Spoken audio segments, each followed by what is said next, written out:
Hello, everybody. Welcome to a Professional Genealogist Reacts live stream that's a bit unique because we're not going to be really doing Reddit questions today. We're talking RootsTech. We are talking the largest family history conference in the world, or the largest genealogy conference, as I like to say it, but they prefer, I think, the largest family history conference. So it's been quite a week. For those who don't know, RootsTech is a genealogy conference or family history conference based in Salt Lake City. It is run by the Church of the Latter-day Saints of Jesus Christ. I think I said that correctly. LDS Church, or mostly known as Mormon, although they don't really like to be called that. They prefer LDS and all of that. But anyway, RootsTech is a multi-day conference with thousands of people. I don't know what the final numbers were this year. I heard a few different ones, but I think the best range I could give was probably, I think it's like 15 to 20,000 people attended. Met in so many people, a lot of people that I've talked to for years. Also, I never felt like such a celebrity at RootsTech as I did this year. You know, in past years, I've had people stop me and say hello, and, you know, a few people recognize me here and there. But this year, oh my gosh, it was so many people, so many people. So we're going to do a couple of different ways of going over RootsTech today through today's stream. So at first, we're just going to kind of do it like this, where I'm just going to kind of chat about my experience. And hopefully we'll get some folks in here who are also attending RootsTech, and maybe some people who were attending virtually who can talk about their experience. And then we're going to go on to the RootsTech website, and we're going to watch some stuff to react to a little bit. I'm not going to watch full talks or anything like that, but there were a lot of announcements of things. So I'm going to be watching some of those videos, and we'll be kind of going over some of the big new things coming out. And it was really interesting for me because a lot of stuff that's coming out is it includes a lot of things that I have felt very much should be a part of things. I don't know if it was any of my videos or anything where I've suggested that stuff, like, you know, that video I did about a year ago or so, the best or the DNA ideas I had. But yeah, okay. So before I get too far in, I know we've got a bunch of people here. We're going to do the typical of just kind of clicking through and saying hello to people. So hello, Tasha. Hello, Sheila from Oklahoma City. We've got Sharon from upstate New York. Alexandra from Koblenz, Germany. Welcome, Alexandria. We have Laura coming from Alexandria, Ontario, Canada. Camila is here. Hey, Camila. Oh, you're saying hello. Okay, yeah. And let's see. Clicking through all this. Also formerly known as Storfison, the island also has a manor named Storf and a taxi service. Interesting. Well, hello, Brian Nash from How We Got Here Genealogy. Good day. Karma, hello from Nebraska. Are you planning to give a lowdown of all the major announcements by DNA companies? So yeah, when we go through those videos, I'm guessing you probably sent that right before or while I was saying that. Ironically, Sardonicles, hello. I'm only a tiny bit late. Yeah, we just got started, so you really haven't missed that much.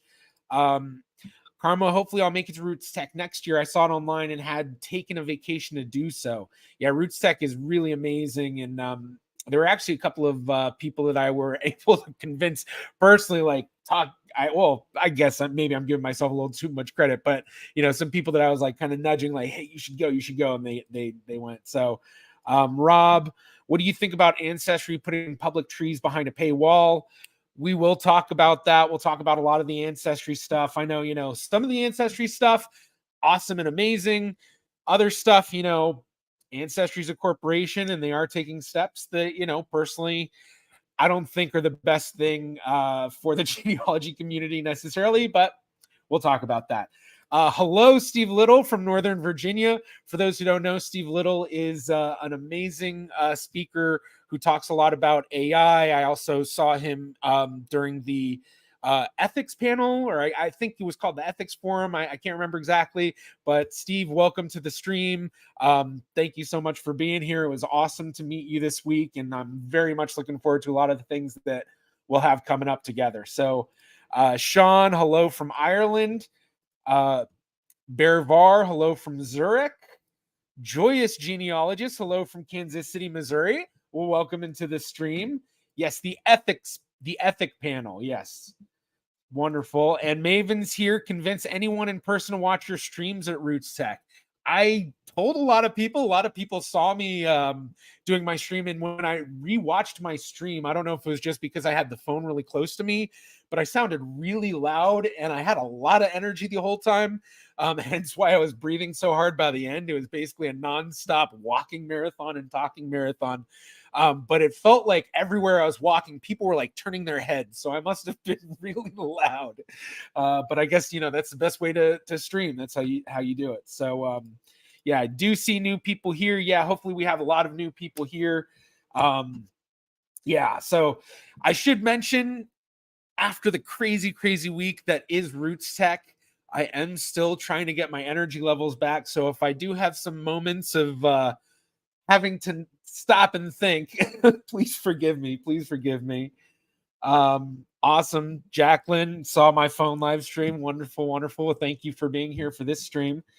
So I guess to start out, let me see. Maybe I should bring the website up first, or no, I'll bring that up in a bit. So I got into Salt Lake City on Tuesday. I got in somewhat late because there's only one direct flight with Delta from Raleigh to Salt Lake City, and I prefer to fly Delta, especially because I have status there from flying for when I worked with DNA Labs, so that kind of gave me some points and stuff to make it worth my while to do Delta. And that plane got in 8, 9 o'clock. I forgot exactly which. So I just went to the hotel, kind of hunkered down. And then I was like, you know what? I want to go do stuff. So I hit up Alec Ferretti from Reclaim the Records. And he and I met at the Marriott bar. The Marriott at City Creek kind of is the hangout place for a lot of people afterwards. A lot of the bars and throughout the different hotels are. But I just always end up at the Marriott. And so hung out with Alec, caught up a little bit. For those unfamiliar with Alec, he runs Reclaim, or he doesn't run, but he is on Reclaim the Records. Actually, here, I'll pull that up for now. For those who saw the live stream, Alec was on the live stream. And Alec is someone who I interviewed a few years back, I think at the 2020, at the 2020 RootsTech. So Reclaim the Records, amazing group where basically their focus, let's try to make this as big as possible. There we go. And boom. So their whole thing is basically they want the records back, and they sue for freedom of information, and they do it all across the US. It was started by Brooke Schreier-Gans, who I also have interviewed in the past, both in 2019 and 2020. She was also on the live stream. But she has made a big name for herself in the genealogy community for all of the things that she has done with Reclaim the Records, and they have an amazing team. Some of whom I only met for the first time at this conference, including and I hope I pronounce his name as correctly as possible, but Rich Venezia, or Venezia, I don't know. This is one of the problems with seeing and reading everybody's name and only meeting them once and like forgetting how the pronounce is. But he's a really, let's see, is he on the board? I forget, but they're an amazing team. Here's Brooke, who I was talking about before. If you didn't see my interviews in the past, definitely go check them out. But they do a lot of really cool stuff, so definitely worthwhile to check out. And if you like what they do, highly recommend that you donate. I've definitely donated a couple of times over the years. So, let's make that better. There we go. So let's see. We have more people here. Hello from Shawnee, Kansas, Retta. And bars in Mormontown must be a hotel thing. Yeah, no, there are bars there. There is drinking, but the LDS Church doesn't quite partake. I guess not.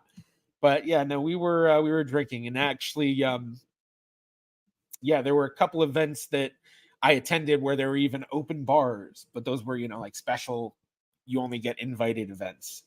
So okay, so Tuesday didn't really do much. Then Wednesday went to get registered at the conference. There wasn't really much going on Wednesday until later that night. So then Wednesday, sorry, this is the exhaustion kicking in me having these little parts. So then Wednesday, I basically just went into the expo hall, kind of helped get a little bit of the IAJGS booth set up, the International Association of Jewish Genealogical Societies. For those who are unfamiliar, I am a director on the board of directors for the IAJGS. We have a conference in Philadelphia coming up in August. So you'll be able to meet me if you want to go to a genealogy conference in Philadelphia, but extremely worthwhile. It's going to be a really, really cool conference. But I went and helped set up the booth a little bit, chatted a bunch with my buddies at genie.com, chatted with the folks from GEDmatch, which they were really excited to see me. Tom from GEDmatch, who a lot of people met. Who, if you went to RootsTech, I worked with him a lot while I was working at DLI. Because he did a lot of stuff with the intelligence stuff, but then also with the endogamy auto cluster that I helped consult with that recently, I put that video out on my main channel, but that was done by EJ Bloom, and Tom was working with us from the GEDmatch side. So there were some other folks from GEDmatch, Jeremy Lipford, who I forgot exactly what he does, but he's very familiar with investigative genetic genealogy. He showed up on the stream. And when I met him, actually, I was wearing a hat because we were in the expo hall and just kind of talking. And I meant, he asked me, "Oh, well, what do you do?" And I said, "Oh, well, I do genealogy YouTube." And he kind of gave me a look like, "Wait a second, you look kind of familiar." And I took off my hat and he goes, "Oh my gosh, it is you. I recognize you." So that was kind of funny. That he didn't quite recognize me with the hat on. So even with the big red beard, not everyone always catches it right off the bat. But he was really cool. I also got to meet the head dev of their team, William, who was really, really nice. Lots of cool stuff that they've got going on, and talking to them about possible things that I'll be doing with them in the future as well. So a lot of cool stuff with that. Ended up going to get lunch with one of my genie curator buddies, Ben Schoenbrunn, an amazing genealogist who's actually currently in the works to get, I hope I get the country right, but he's actually currently in the works of building a school in Uganda and then working with multiple organizations to get records digitized in Uganda. And I forgot exactly what the deal was. If you watch my live stream, he's right at the end, right after I get all pissy about the trolls that got into the stream. He's right after that, right before I'm like, all right, well, that's it, everybody. But he's a really an amazing person. I've known him for years, especially being a genie curator and a big genie fan. We've hung out a lot, and he's really, really, really amazing genealogist. Then later that night, ended up going to the media dinner and the speakers dinner for RootsTech. So when you're a speaker, they are a presenter, they have a big dinner. Steve Rockwood came and spoke to us. He also spoke to us at the media dinner. But at the speakers dinner, I got to eat dinner with some amazing people, including Brad Pomeranz, who is the host of an upcoming Jewish genealogy show. And actually, I think, let me see if I can find it. Maybe we will watch the trailer for this on our stream. So let's see if I can actually find it. So this is going to be a new TV show. Here we go. Yeah. Okay. So we are going to watch this trailer together. So, and this is some of the fun stuff that happens at RootsTech is you get to find out about all of the stuff coming up. So it's not just all of the, new tools and new websites and stuff like that, but a lot of the new shows coming out, new podcasts. I met a lot of new YouTubers, or, a lot of genealogists trying their hand at YouTube, some who had actually built up pretty well. But let's see, we're going to also share audio. And here we go. So we're going to watch the show together. Hopefully you all will be able to hear it. If you have any issues, just let me know. But yeah, here we go. Jewish Gen, the Museum of Jewish Heritage, and JLTV are partnering to bring you Generations. Welcome to Generations, where we embark on genealogical journeys, traveling to times and places you would never imagine. I have never seen this picture before. I can't believe that you guys found this photo. In each episode of Generations, we will travel through the parents, the grandparents, the great-grandparents, and beyond. I'm ready.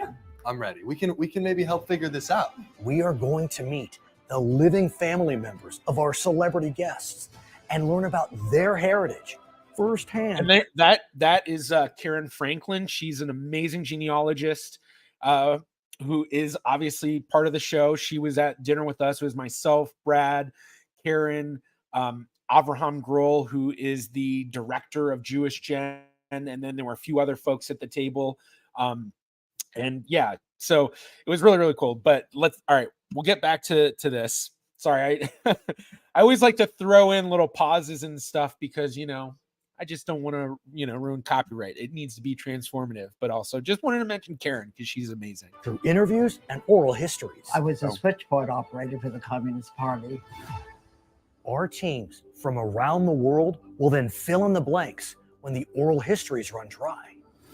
By sharing our methods. Oh, okay. That guy right behind the computer right there. So this is Alex Kalzareth, and Alex Kalzareth actually made the news very recently, and I won't be able to switch screens. I'll screw stuff up. But he was in the news because he was one of the genealogists who helped uncover a lot of the information about politician George Santos. He's also part of the team. I think he's part of the team with Reclaim the Records. He's at least part of the crew of genealogist anarchists, I guess you could call them. That's the best way to describe it. But that's Alex right there. And then Brad is the person, he was at the table, and he and I got to hang out a lot over the weekend. He actually shot me an email. I need to email a lot of people back. There's a lot of stuff that happened that I need to get back to. But all right, let's get back to the sharing our methods and showcasing the resources and companies that we use in each episode. We will teach the audience how to take these journeys on their own. What we did then is we scanned 5 years worth of newspapers. That is a document from the Swiss archives, but we did delve a bit deeper. And that's our goal here on Generations. We are going to answer the questions that they have about their past. Oh my goodness. And surprising them with information and stories about the family they didn't know they had. So we are now moving to your father's family.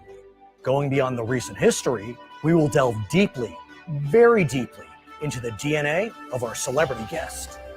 Not only will we teach them about their history in each episode. Now, one of the interesting things right here, what that looks like in the background is that looks like DNA runs. And even more so, the amount that you can see there, that looks like at least a 30x run. So basically what that means is that is the DNA. Let me see. You can see my cursor. Yeah, you can.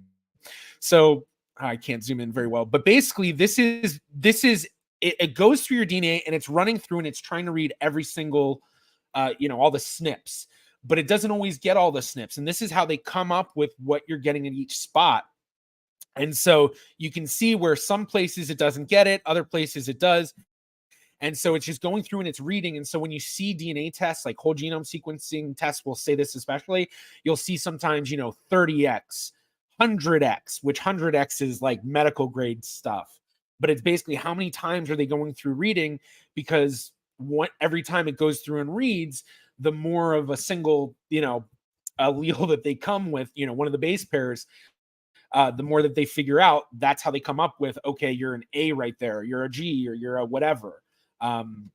So it was really cool to see that. So that, to me, that says that they're going to dive really deep into the DNA, because one of the things that I hear from a lot of genetic genealogists when it comes to like finding your roots with the DNA stuff, even though CeCe Moore is absolutely amazing with it, sometimes they say stuff that other genetic genealogists are like, what are they basing that on? And most especially your cousin is this. And they'll be like, your cousin is this because you share a long segment on one chromosome.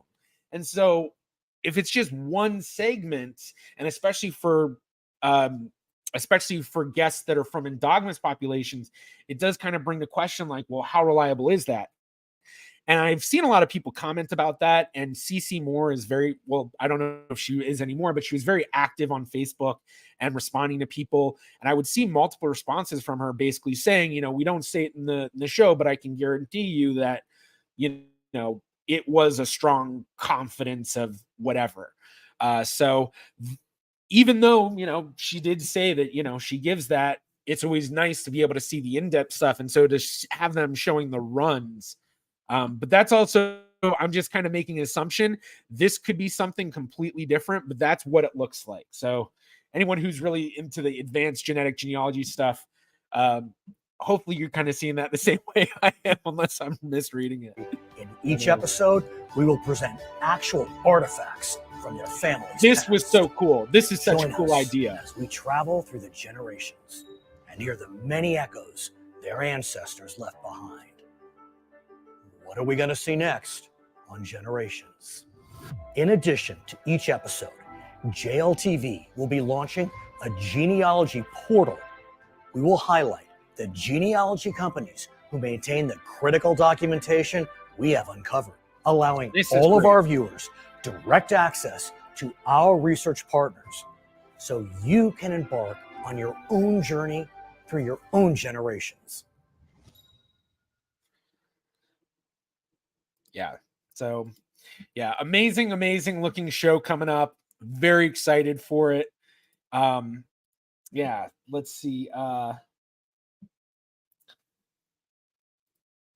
Did anything surprise you there besides the underbase of YouTube short streams? I'm guessing, are you talking about surprise me at RootsTech? I'm going to come back to that, Maven, just because I see some stuff directly about show Generations. Oh, yeah, I remember the person you talked with talking about Generations, excited to watch the trailer for the show. Yes, so actually, I forgot, Brad and Karen were on the live stream. I don't remember if Avraham was there, but there was also this amazing genealogist who I don't want to get his name wrong, but literally that stream, you can watch me meet this guy for the first time. But I need to find it. And I talked to him a bit later, but he basically he comes from an amazing background. He has a really interesting story. He's Palestinian, and I forgot exactly where he grew up, but then he found out that he had Jewish ancestry, and it was a whole thing. Let me see if I can find it. Dr. Jabra Ghanayem. I forgot exactly. Let's see. But he's with Family Search. He was he's part of the Middle East North Africa team with Family Search. Let's see. Yeah, that's right. So this is share screen. There we go. So Dr. Jabra Ghanayem comes from an amazing background, very interesting person.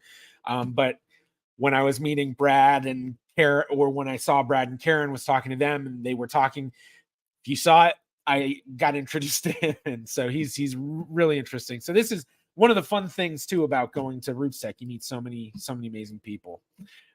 Okay. Where will we be able to watch that and when? I don't remember exactly when. I don't know if I think they've just said later this spring. So I'm not 100% sure when, but it will be through JLTV, Jewish Life TV, which is with a bunch of different things. Depending on where you live, you may be able to watch it through one of the cable network providers or something, but I know that you can also watch that stuff through freevee.com. So if you have Freevee, you can do that. And he does other stuff with JLTV too, but JLTV is kind of a newer thing. I think they came out around 2020. Seems pretty much kind of like a BYU TV sort of thing, except geared more towards Jewish.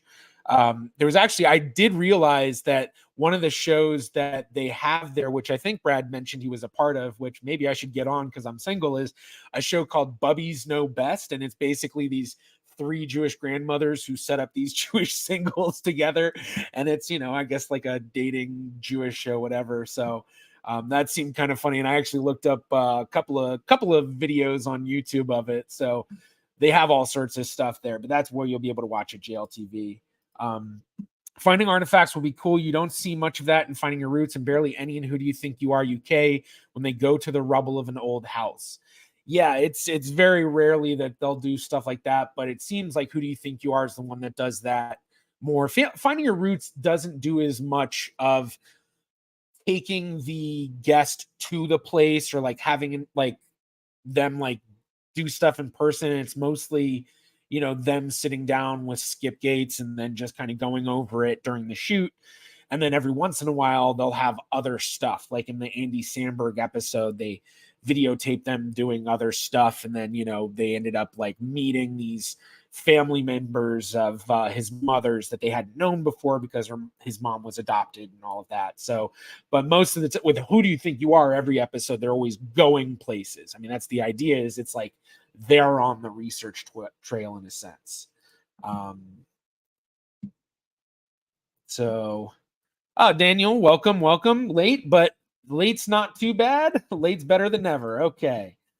So going back to continuing the talk of RootsTech. So we were talking about this show Generations, because that's who I had dinner with at the presenters dinner. Then right after the presenters dinner, so presenters dinner was from 6 to 7:30, and then after the presenters dinner from 7:30 to 8:39ish was the speakers dinner, or not the media dinner. So the media dinner is for all of the folks who were part of the media team. I forgot exactly what they call it. They used to call it the ambassador program. And basically what it was, it's the genealogists that have followings through blogs, YouTube channels, podcasts, all sorts of stuff. And they basically, RootsTech kind of gives them some special treatment, and there's a special area and all of that, so that they can do interviews and get the word out about RootsTech. So obviously me with my YouTube channel, I was one of the media people. So ended up having dinner with Melanie McComb. Who else was at our table? Was it? Oh my gosh, I'm like blanking who was at the table because there were so many people. There was one of the people who sat next to me was one of the LDS members who was working at the event, had a very interesting background. I think his name was Glenn. Sorry if I forgot your name. This is one of the things with RootsTech too, is you meet so many people. It's kind of hard to remember everybody. But so it was kind of a fun little after the first dinner, and I was kind of getting a little tired at that point. But they talked about a lot of the different things they were doing that they hadn't spoken about at the presenters dinner, which included telling us about how this year with the virtual stuff, they had different international virtual hosts. So the main host speaks in English, obviously, but then I guess in past years, they kind of had problems where it was just kind of translating directly. So I guess this year they had these multiple people that would be the hosts. So if you watched in Spanish or Italian or Chinese or other, so it was really cool. And then Steve Rockwood came and spoke to us again. So I saw Steve Rockwood speak a lot. For those who aren't familiar with Steve Rockwood, he is the president of Family Search, which, let's see, I'm gonna move over. So yeah, Family Search is technically who hosts the event, although Family Search is owned by the church, so that's why it's basically kind of a church event. So after that dinner, then went back to the hotel and hung out with a bunch of people downstairs doing board games. Basically every night in the Marriott, there's a whole crew of us that go and do board games. And it gets pretty fun, especially because most nights there's at least one night that we do Cards Against Humanity. And yeah, it's a lot of fun to see some of these older genealogists playing Cards Against Humanity, and trying to get some of them to say some of the stuff you get people to say if you play Cards Against Humanity. So won't go into too much detail with that, but we played all sorts of fun games throughout the week. And I want to say, in a sense, it's not really hosted by anyone, but if it was, I would probably say it's technically kind of hosted by Drew Smith and Randy Whited, two really amazing genealogists. Drew runs, he's been a part of a bunch of different podcasts, lots of different stuff. Let's see, we're going to share a page. He ended up actually coming to one of my talks. So here's Drew. Does lots of different stuff. Very, very cool guy, but he kind of, in a sense, runs the genealogy stuff and or the genealogy board game nights. And he had a game the first night that was really interesting because it was kind of based on like being a college graduate and stuff. And I what was the name of the game? I forgot what it was, but he had like put in money to it, and yeah, we don't need to worry about the game, but it's really fun night. And then let's see, actually, let's give Randy some credit too. But other than those two as well, there are a lot of really amazing genealogists who come down and hang out for the board game nights, and that includes for one, Alec Ferretti. He's the one I think who first kind of told me about the board game names. So here's Randy. So yeah, so many cool people to meet when you go to RootsTech. But the board game nights, lots of fun.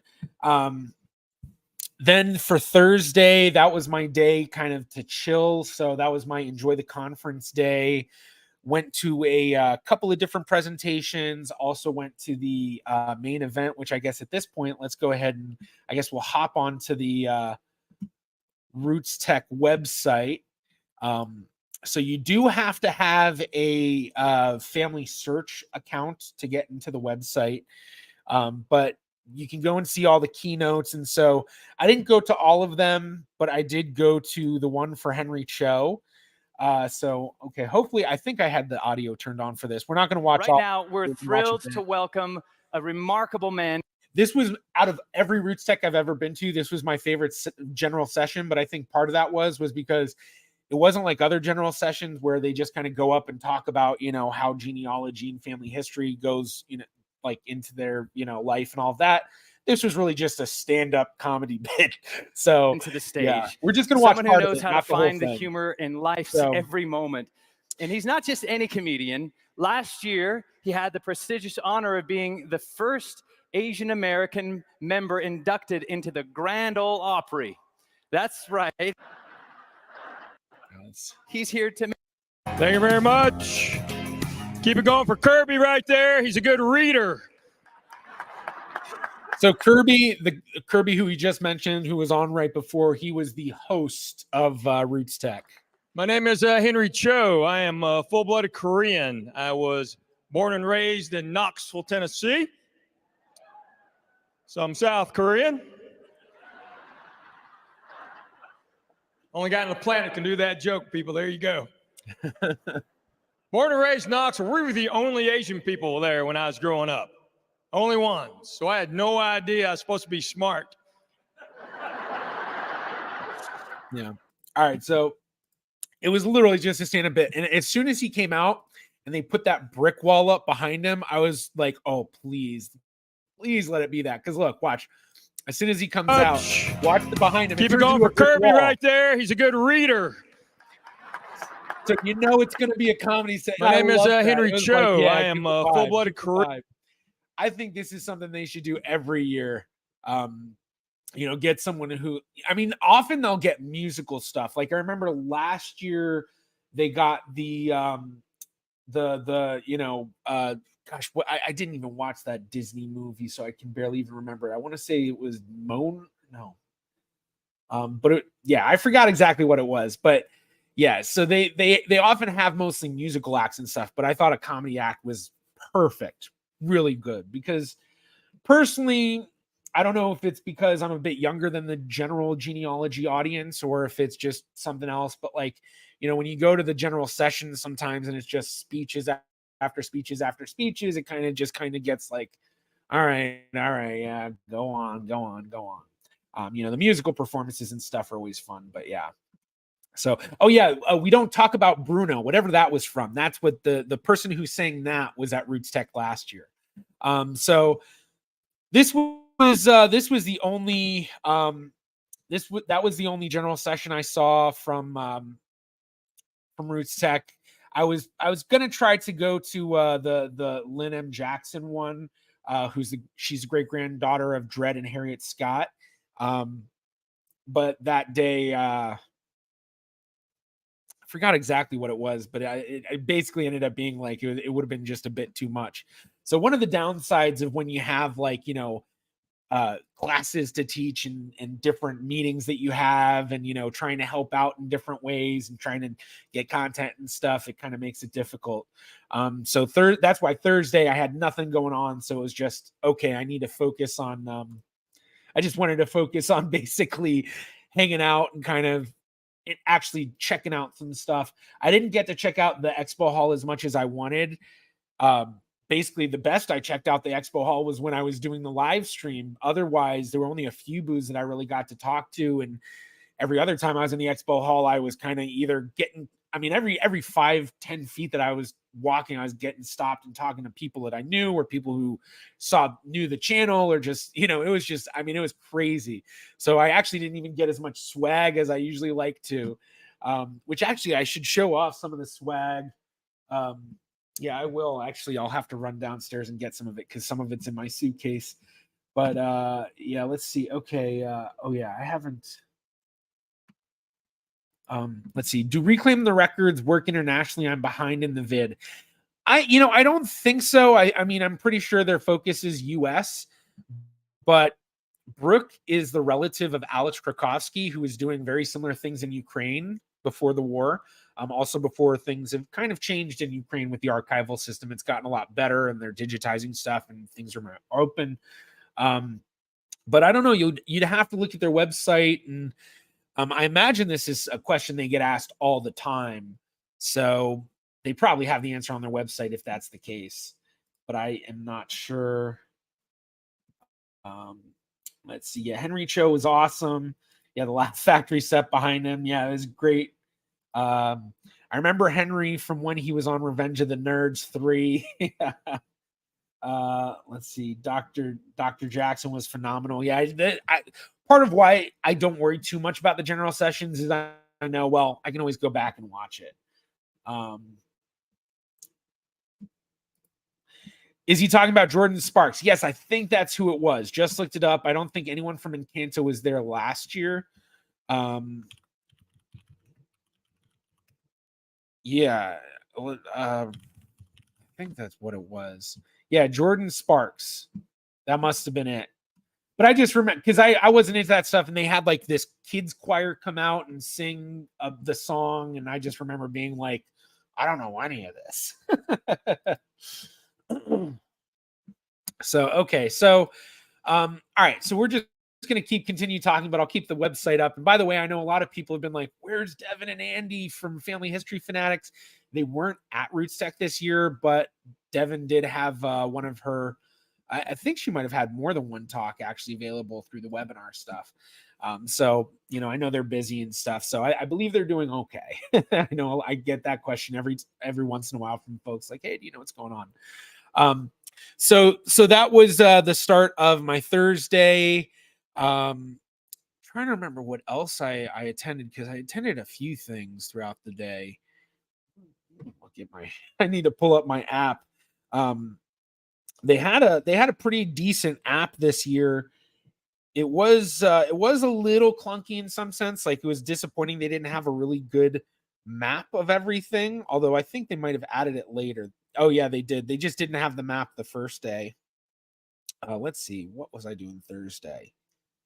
So, okay, yeah, there was the Genetic Genealogy turns 25, which actually is available. So let's see. Genealogy 25. So this was a really cool event with a lot of people who have been big in the story of genetic genealogy throughout the years. Obviously, we're not going to really watch it. It was hosted by Diane Southard, who has been very big in genetic genealogy for a long time. Also up there was Johnny Pearl, Roberta Estes, Leah Larkin, Bennett Greenspan, and then a few others. Let's see, because I wasn't familiar with everybody. Glad that you're here to genetic celebrate genealogy with is a us. really large world of people. We should find a So connected male this has been a cousins Greenspan. using He was the guy who got Family Tree DNA started, and he's the guy who we really all have to thank for what has blossomed into the genetic genealogy field as big as it has, because if he hadn't done what he did back in 1999, hence 25 years, 2024, we wouldn't be where we were at. But he started out with wide DNA testing, and then, eventually led to autosomal DNA testing. Family tree DNA is where I first tested. I took, I think they called it their whole genome kit, but maybe it wasn't that. Maybe it was the full genome kit, but basically it was a autosomal DNA test, the full mitochondrial DNA test, and a Y67 DNA test. I did that back in 2013. So that was my first testing. So I've been in the game for just about 11 years. So a lot of these people have been in it longer. Bennett obviously being the one that's been in the longest. There's also oh my gosh, why am I blanking on his name? Oh my gosh, Tim Jensen. And today I'm going to fill you in a little bit. their Y chromosome to look at the history book of their Can everyone hear pretty well? Give me a thumbs up in the into chat if you can hear this themselves. well.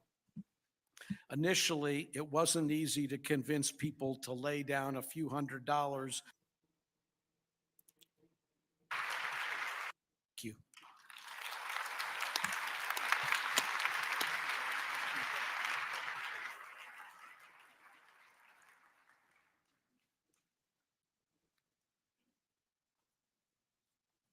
Hello, I'm Dr. Tim Jansen. I'm a family practice doctor from Portland, Oregon, and today I'm going to fill you in a little bit more of the background on the evolution of the Y chromosome studies and the study of the Y chromosome that we've been doing over the last 25 years or so.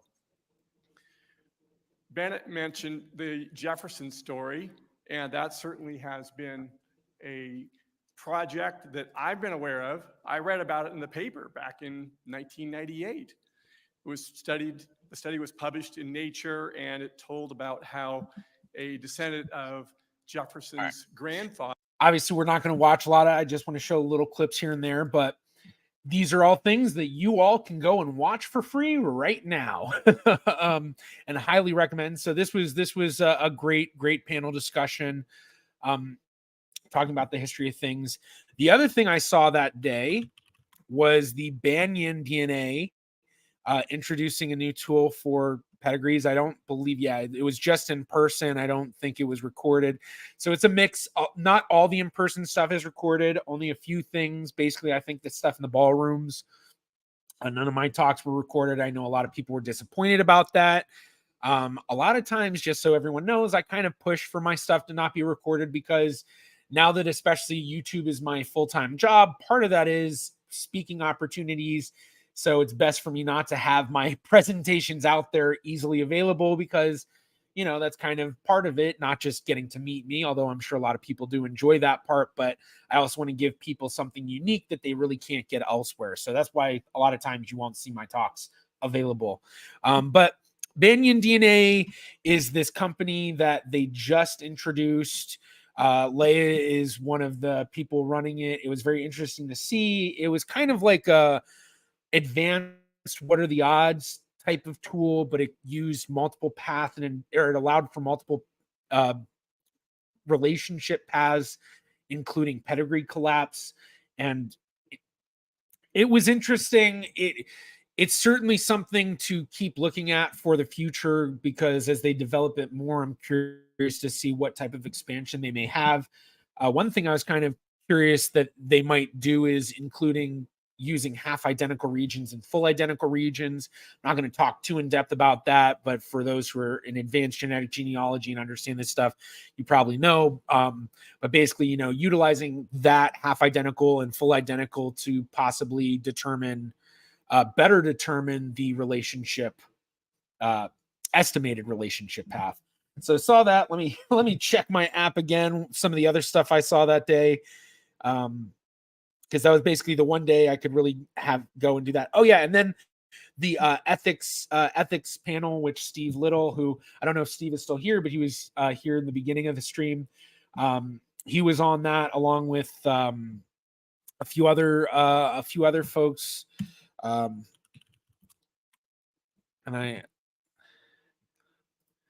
hosted by Lynn Broderick. Steve Little was on it, David Rencher, and Robert John Bristow. I haven't met David Rencher before, although he and I have a lot of people that we know together, but I was able to meet Robert at an event, MyHeritage event, a day later or so, and I got to kind of talk to him, and I thanked him for the panel. It was a very interesting panel. It was a straight up panel of just asking questions from the crowd. Steve, you are here. Wonderful to have you here. It wasn't recorded. It was a little bit of light crowd. Would have been nice to see a few more folks in there because with everything going on in genealogy, with the crazy advancements with genetic genealogy and the various forms of AI, not just generative AI, but other things. Although not everything was covered, but it was really interesting to see some of the questions people had, the various thought processes, and just there was some folks in the crowd who had a lot of good information themselves about things. So that was very interesting. And that was, I think, the last thing that I attended in the day. I think that, because after that, I ended up meeting Dana Leeds was in the crowd. Actually, it was funny.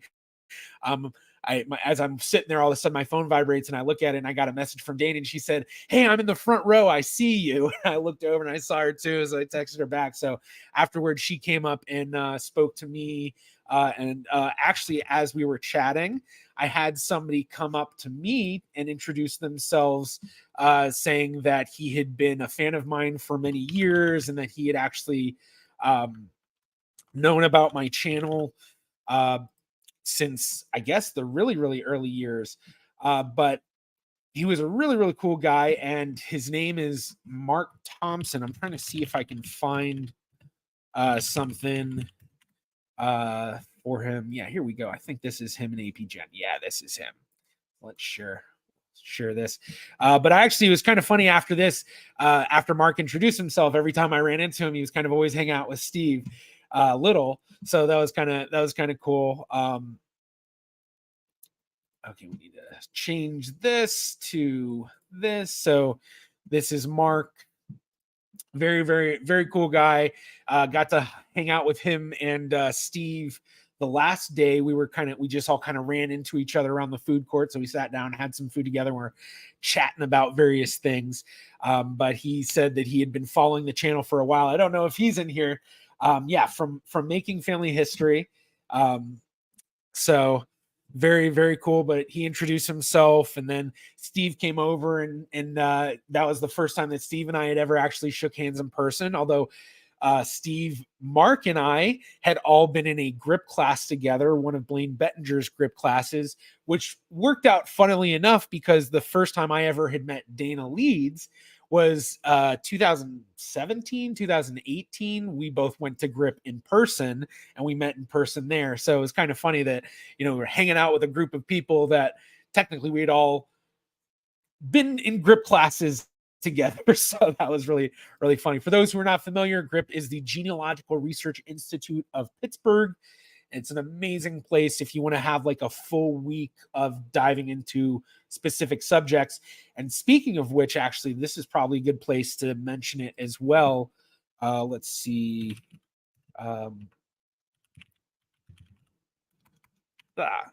They have a GRIP artificial intelligence class. Here, I'm going to have to find this another way. Artificial intelligence. And I believe, Steve, I think you said you're one of the speakers. Let's see.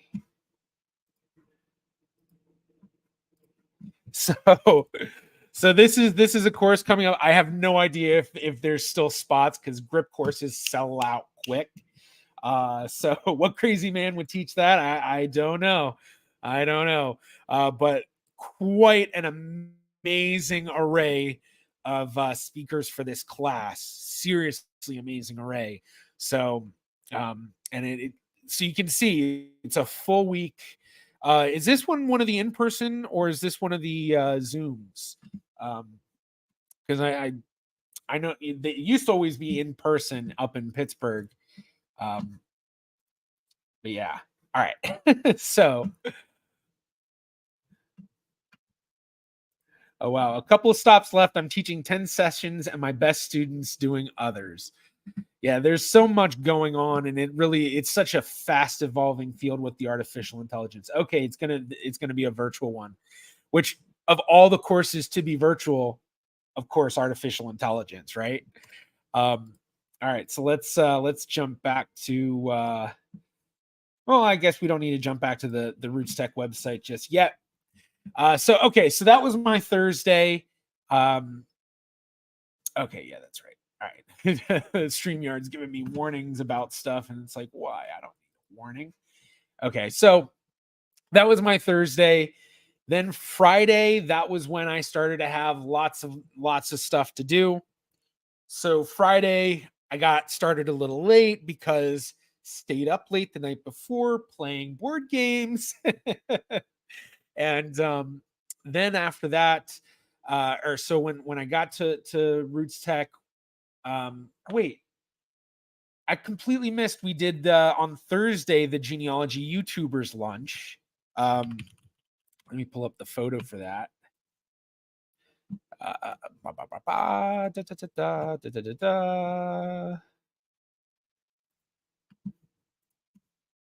So we had a little YouTubers lunch here.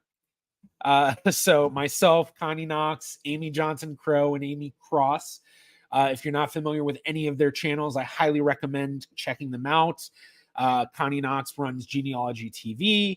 Amy Johnson Crow, I think it's just called Amy Johnson Crow or Genealogy with Amy Johnson Crow. And then for Amy Cross's channel, let's see, what is it? Amy Cross Genealogy Hints.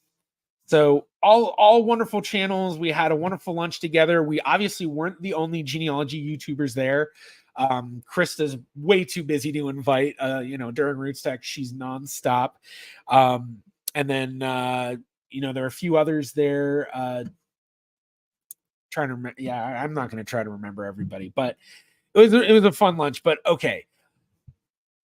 Let's close that. We don't want to scroll through Twitter on a live stream. For anyone who's scrolled through Twitter before, if you don't know, they make explicit photos very easy to see. Anyway, okay, so Friday, what did I do Friday? Gosh, I barely even remember. Okay, that's right. Friday was the Lynn M. Jackson one, and I think that's why I was running late, was because I stayed up really late that night, and the hotel room I was in, while the Marriott is really, really great and the employees there are amazing, I am a cold sleeper. I like to sleep with a colder room, and the room would not get below 70, and I always sleep like 66, 67 degrees. So it was tough. I had to have them send up a fan, and it wasn't easy to get to sleep, unfortunately for me.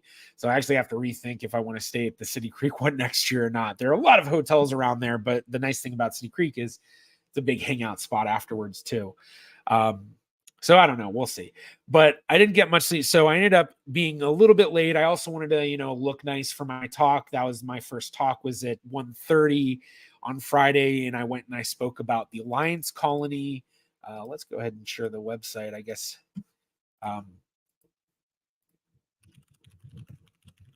So The Alliance Colony I've spoken about a lot. This talk was sponsored by the IAJGS, which, just a reminder for everybody, I am on the board of directors for the IAJGS. And last year I spoke for IAJGS as well. And so this talk was all about the Alliance Colony for a Successful Jewish Farming Community. If anyone, for those who've seen my somewhat recent, I guess it's been a while now, the video I did about Olam, that one kind of talks about this story. If you haven't seen it, go to my YouTube channel, watch the video about Olam. Very, very interesting story. And then after that, I don't know if I went to see, it's kind of funny. The other days I basically didn't really do any other sessions because I was just busy off meeting with people and doing various things. Oh, that's right. Friday is when I did the live stream. What am I thinking? So Friday did the live stream. Blah, blah, blah, blah, blah, blah.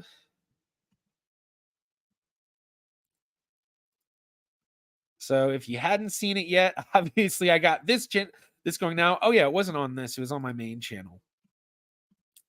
So on my live stream, so I did the live stream, and actually I figured why not? We'll watch a little bit of it. This is a real B&H customer story. Okay, we checked all 4 systems and keying with a go. Doing all their different. Seeing some people walking around with their pets. Let's see. There's one of the storied booths over with Cookie. So now I'm not gonna. I am gonna be streaming for a long time. I'm either streaming until my phone dies or until. All right, I'm gonna mute. So we'll just kind of talk as I walk around. That was a sign for grip that I was talking about before. So, oh look. Okay, yeah. Amy Johnson Crow is one of the other genealogists at your lunch. Yep, I thought I mentioned her. Amy Cross, Amy Johnson Crow, the other two they're amazing that are on your. Yep, yeah, both. I thought I mentioned both of them, all of them. Connie, Amy, and Amy. Actually, funny enough, I was having lunch when I was having lunch on Wednesday at this Mexican restaurant with Ben from Genie. Amy and Amy were having lunch together, and they saw me, and they came over and we were chatting and all that.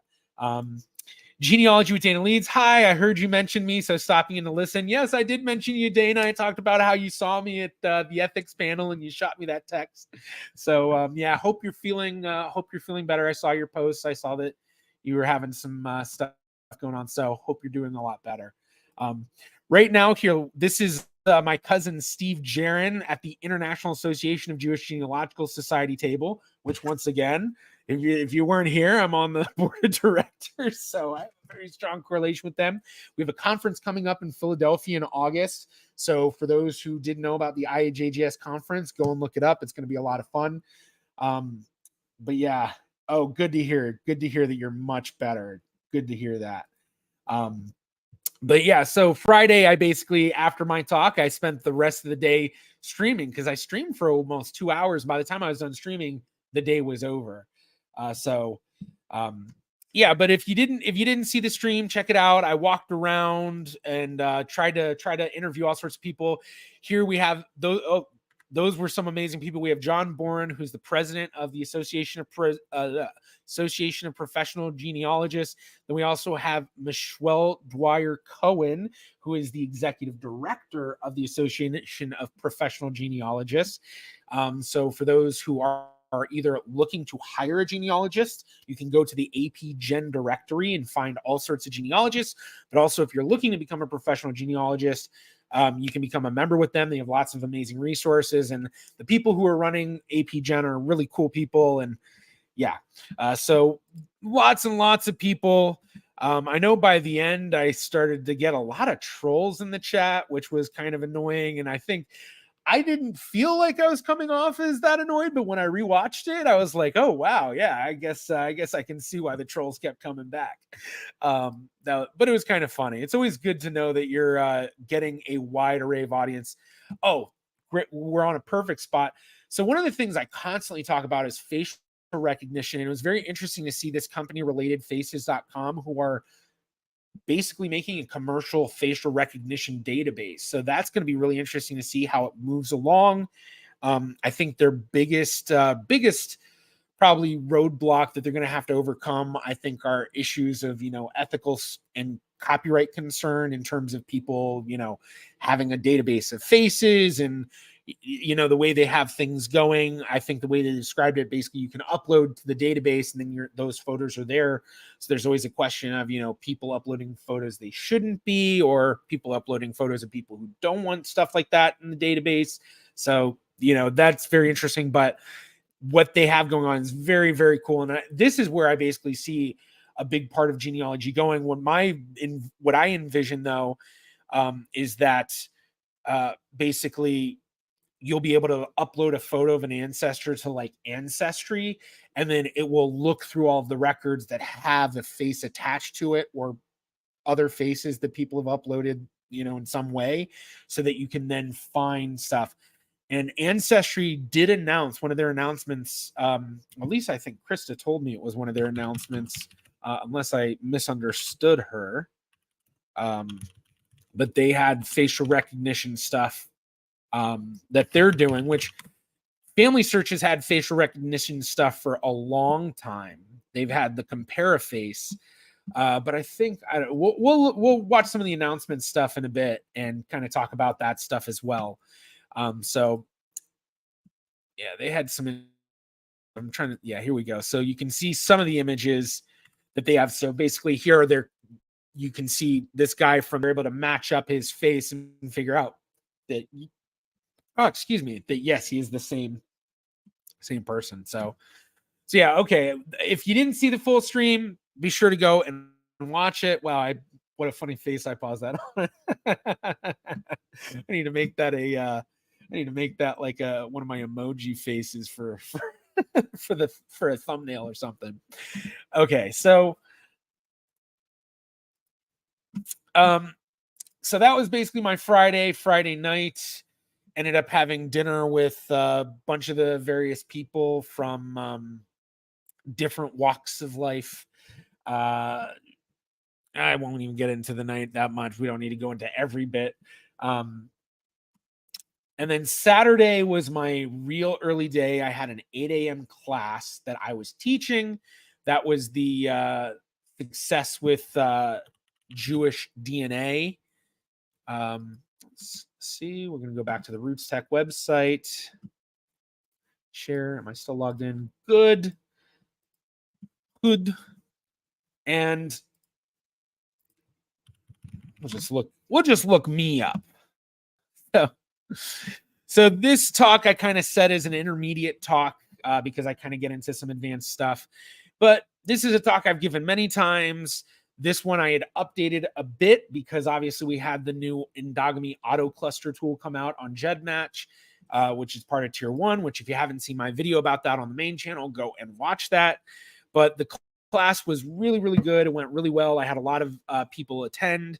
Oh yeah, the thing that I completely forgot, Friday night's dinner was the Genie Curators dinner. Okay, I am going to talk about that. So I'll talk about that after I kind of finish talking about this. But basically, with my class, it went really, really well. I think I had about 30, 40 people in there. But I think one of the things that I loved the best was this was the first time I've ever had somebody live translate a talk of mine, as far as I know.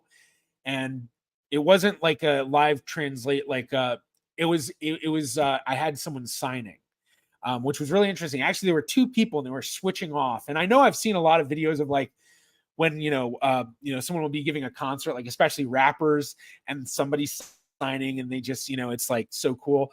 And the rappers like note it. But one thing is that, I do know a little bit of sign, just a little bit.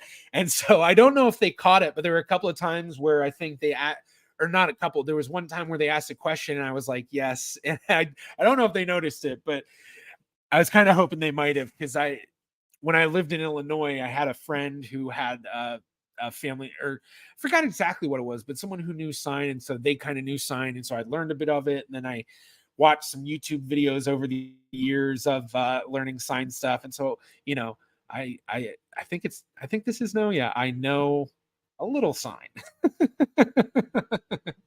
So yeah, not deaf. Not deaf. Okay, so now talking about Friday night. So Friday night, we had the Genie Curator dinner, which was myself, Ben Schoenbrunn, who I mentioned earlier, Mike Stengel, and Amanda. I'm not going to try to pronounce her last name. I always butcher it. But Mike Stengel is the general manager of Genie.com. I always have to think about what he's called. And then Amanda is one of the employees who has been working there for many years. I actually met her at the first genealogy conference I ever went to, which was NGS in 2017.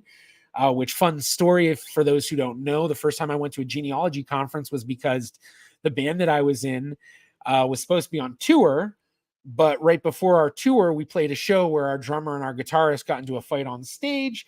We ended up having to cancel the tour because the band kind of dissolved after that.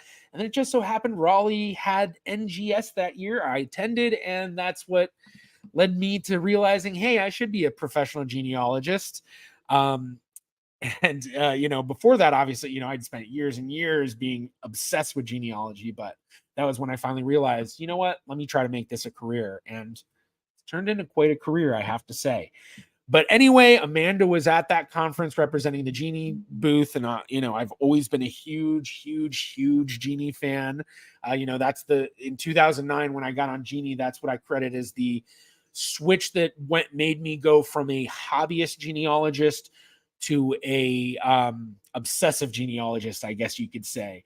So before that, it was like, every once in a while I'd get on Ancestry or, before that, Family Tree Makers. Ever since I was 9 years old, that was the first time I ever started building trees, was 1996. After, when I was 9 years old, I think it was 96. Yeah, because it was my cousin's bar mitzvah where my uncle had it laid out how our Nunez vase line traced to the 1600s.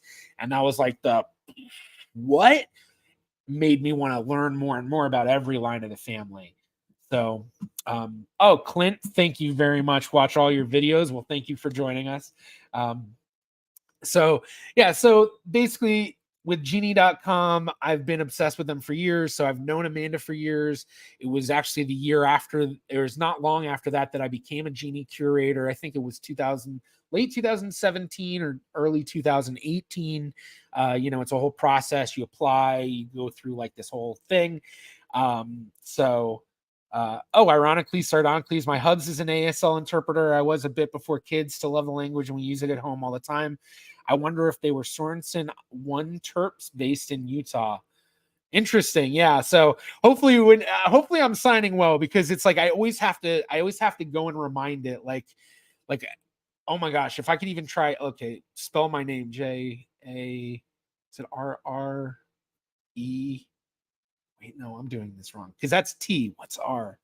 No. Okay, I have to A, B, C, D, E. Oh, I need to review. It's been a while. I'm sorry. So yeah, one of the things my mom pointed out actually, after watching my stream, she's like, did you know in your stream you spoke like 4 or 5 different languages? And I was like, I guess, I don't know. But yeah, I don't know. I'm not a what do they call it? A polyglot, because I can only speak a lot of languages, very little. Like I know phrases and stuff. So yeah. Okay. Anyway, what was I talking about? The Friday dinner, Genie Curator's dinner. So myself, Ben Schoenbrunn, Mike and Amanda, and then also there was Mona, a Genie curator who was from the Philippines, who was really, really cool. She's doing a lot of amazing stuff, and a lot of you may actually know her from her TikTok. She's big on TikTok, and I have to try to find what she's called.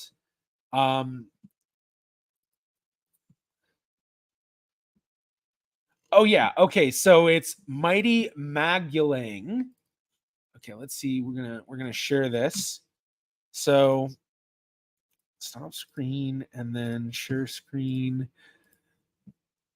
So Mona is another curator. So this was awesome to see that not only are other Genie curators using other platforms, but that they're actually really big. I mean, 491,000 followers. I mean, I was like, oh, that's so cool to see. Which I know, my cousin Steve Jaron, he's got a genie or a TikTok genealogy channel as well. Although I don't know if it does quite as well as Mona's, but I mean, she's got a lot of cool stuff. So she was at the dinner, and then the other person at the dinner is a genie curator, Sandra. I'm not going to say her full name because I don't know if she'd necessarily want that out there or not. But she's someone who connected with me because she was doing research for cousins of hers who she had DNA test. And through that, she found out that they were connected to one of the Nunes-Vaz families. So she reached out to me. I found out she was a genie curator. So I was like, oh my gosh, that's so cool. We started working together on stuff. I actually have a lot of stuff I got to review for what she sent me on that. But she, I told her about RootsTech and was like, you should check it out. And she ended up coming, and obviously being a genie curator, she was at the dinner. I saw her a bunch over the week. She came and hung out while I was at the booth or the different booths, walking around the expo hall throughout the week, but also she came to my talk about success with Jewish DNA. But yeah, so that was the curators dinner on Friday. So Friday, then I already talked about my class on Saturday, and then Saturday, for the rest of the day after my class, I was dead beat tired. For those who don't realize, I am a serious night owl. I live on the East Coast, and most of the time my bedtime is like 3 or 4 a.m. Like if I'm getting to bed at 3 a.m., that's kind of an early night for me. So even though going 2 hours behind time, for me to be trying to wake up to be at something by 8 o'clock, oh my gosh, I got no sleep the night before, especially being that I had to play board games. I mean, I just had to. So I was dead tired. So after my talk, I was talking to a bunch of people, went back to the IAJGS booth, and basically just kind of like didn't collapse, but just kind of sat down. I was like, oh, God, I need to rest. So I just kind of chilled there, talked to a bunch of people, spoke to a whole bunch of people, spoke to Jewish genealogist Josh Perlman, who works with Ancestry, who I actually met back in 2017 when I went to the IAJGS conference in Orlando. And so that was actually really cool to talk to him after so long, because he had seen a lot of the stuff I had done. And I guess the video I did about quitting investigative genetic genealogy made its rounds. And I think that might be one of the reasons why I was so recognized this year, because that was kind of recently. And then, Karen Binder did an article about that. And then that article also got picked up by Forensic Mag. And so it's like, it's gotten spread around a bit. And so I was kind of thinking, I bet a lot of people recognize me because they saw that. Which interestingly enough, for that, when I rewatched that, the music and the way I did it, it definitely makes it more intense than it really was. Like there is some emotional side and all of that to the whole investigative genetic genealogy thing, but it wasn't quite as intense as I made it seem in the video. And like one of the things that I told a lot of the people in the field, because there were a lot of IGG practitioners there at the conference, but one of the things I said was, I'm not necessarily completely out of the field. I just don't want to be doing it like full-time sort of thing. If like my old company or other companies or something, approach me to do consultations or do, one-on-one or, one single contract for a case type of thing or something, I'd be open to it. So it's like, I'm not completely away from, I'd be willing to jump in, but it's certainly not something where like, I want to spend 40 to 50 hours a week doing that. So, let's see. I love Genie. I'm having so much fun working on the collaborative tree and sourcing and documenting Genie profiles of my ancestors and relatives who are no longer with us. Yeah, I love collaborative trees. There's definitely some cons to things with collaborative trees, but I think the benefits way outweigh the cons.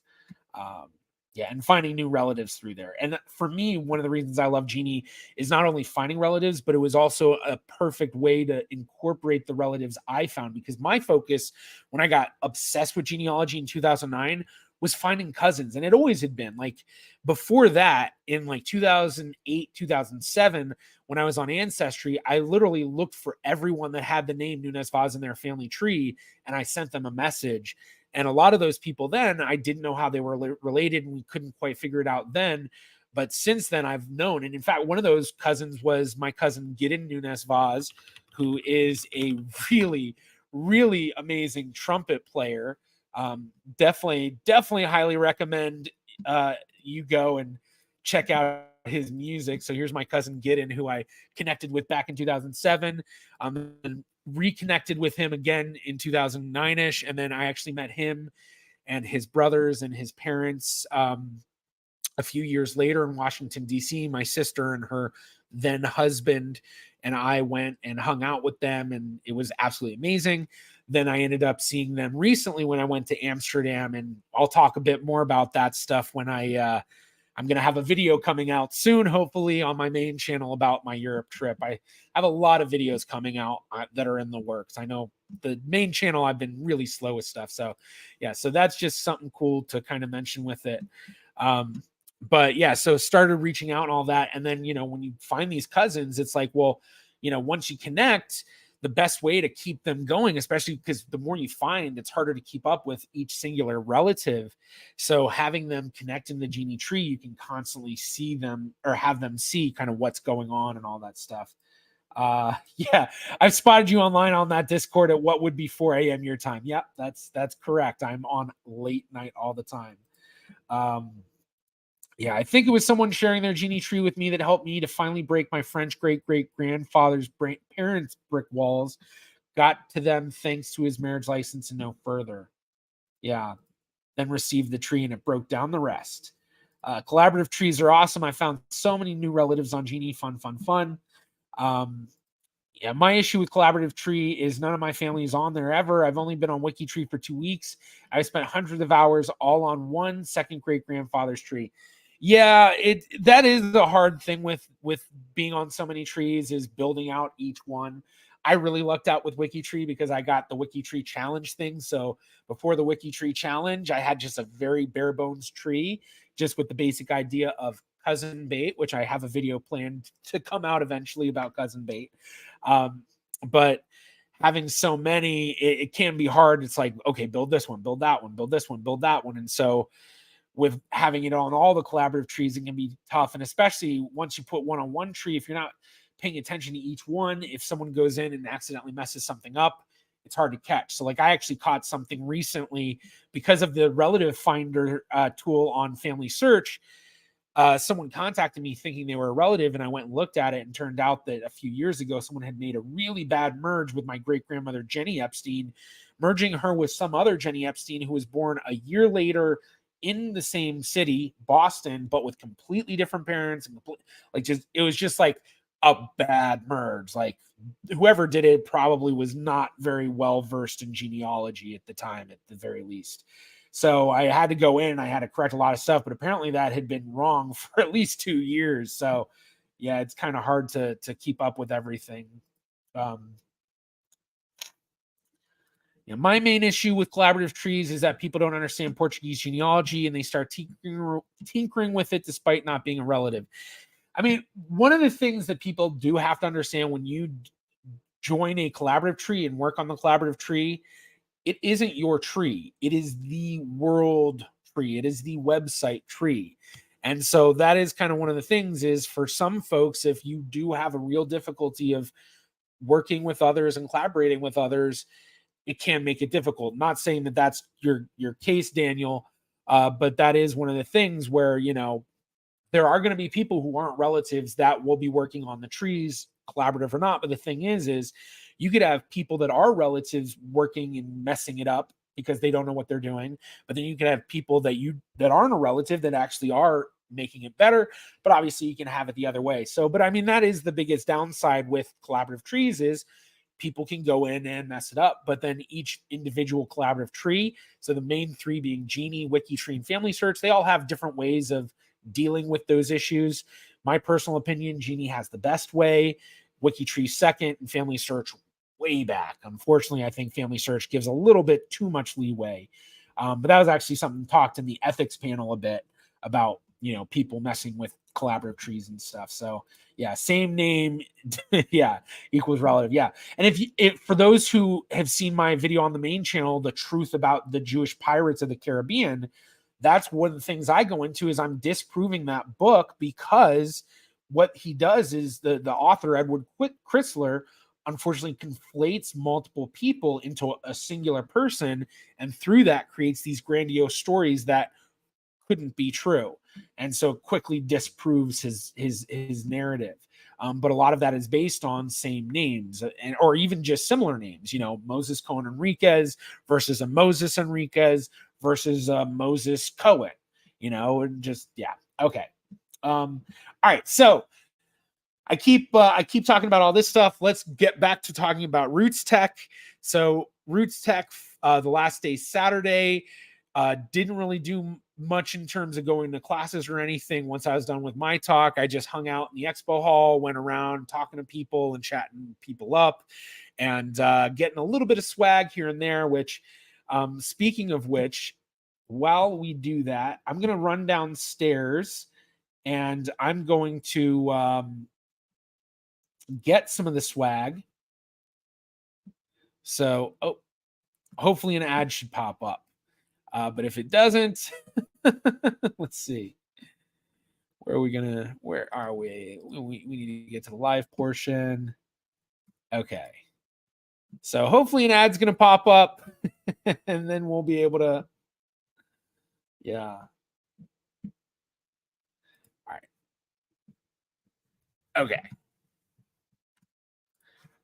I will be back if it hasn't already started, whatever.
Okay, I'm back.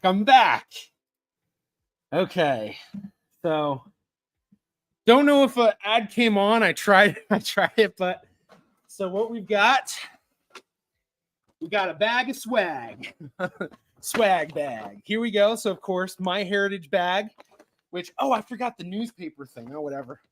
So one of the things they announced was the whole old news thing. They also, one of the things they announced is a big, multi-website membership. And I know one of the big issues a lot of people have when it comes to Genie and MyHeritage is that you got to have two memberships. Now you do have a way for you to buy one member or, one thing that covers both, but it covers a lot of stuff. And I think it's pretty expensive. I forgot exactly how much it is, but it'll be a great option for a lot of people. So let's get into some of the stuff we've got.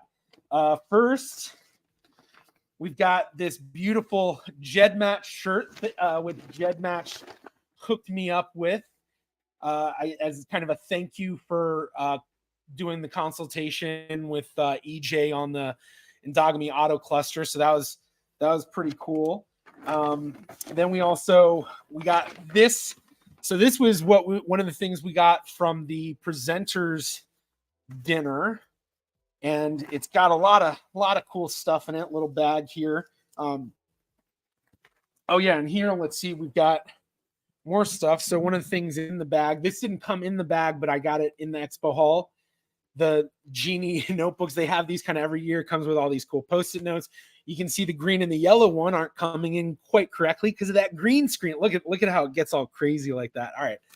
So yeah, fun little Genie thing right there, which I think I have like another one right around here from previous year. Yeah, look, here's another one from previous years. So I think this one was from last year. So they get kind of about the same thing, but different colors. And yeah, so very, very cool. Oh, I do have the newspaper here. So this was awesome, especially because I am a huge Newsies fan. For those who don't know, when I was a little kid, I was a Newsies obsessed kid. I liked to dress up like the Newsies, all the songs. That was my shit. I'm just gonna say it. I was trying to hold back. But so what they did was, because they have the old news thing, they had a guy dress up like a Newsie. So if you watched my live stream, I think that I ran into him. And I think I might have actually, had him kind of talk about it. But so he was dressed up like a Newsie, handing these out. And that was so cool. But so it's like they handed out this newspaper and it has all of this stuff and like all these different stories about research and like ads and stuff. And it was so cool. It was so cool. Oh, Heather. Hi, Heather. Heather was at the show, got to say hello. And it's been a while since I had seen her, and she came and I think, yeah, Heather saw my talk. So yeah, great to have you here at the stream, Heather. All right, so getting into other stuff, let's see.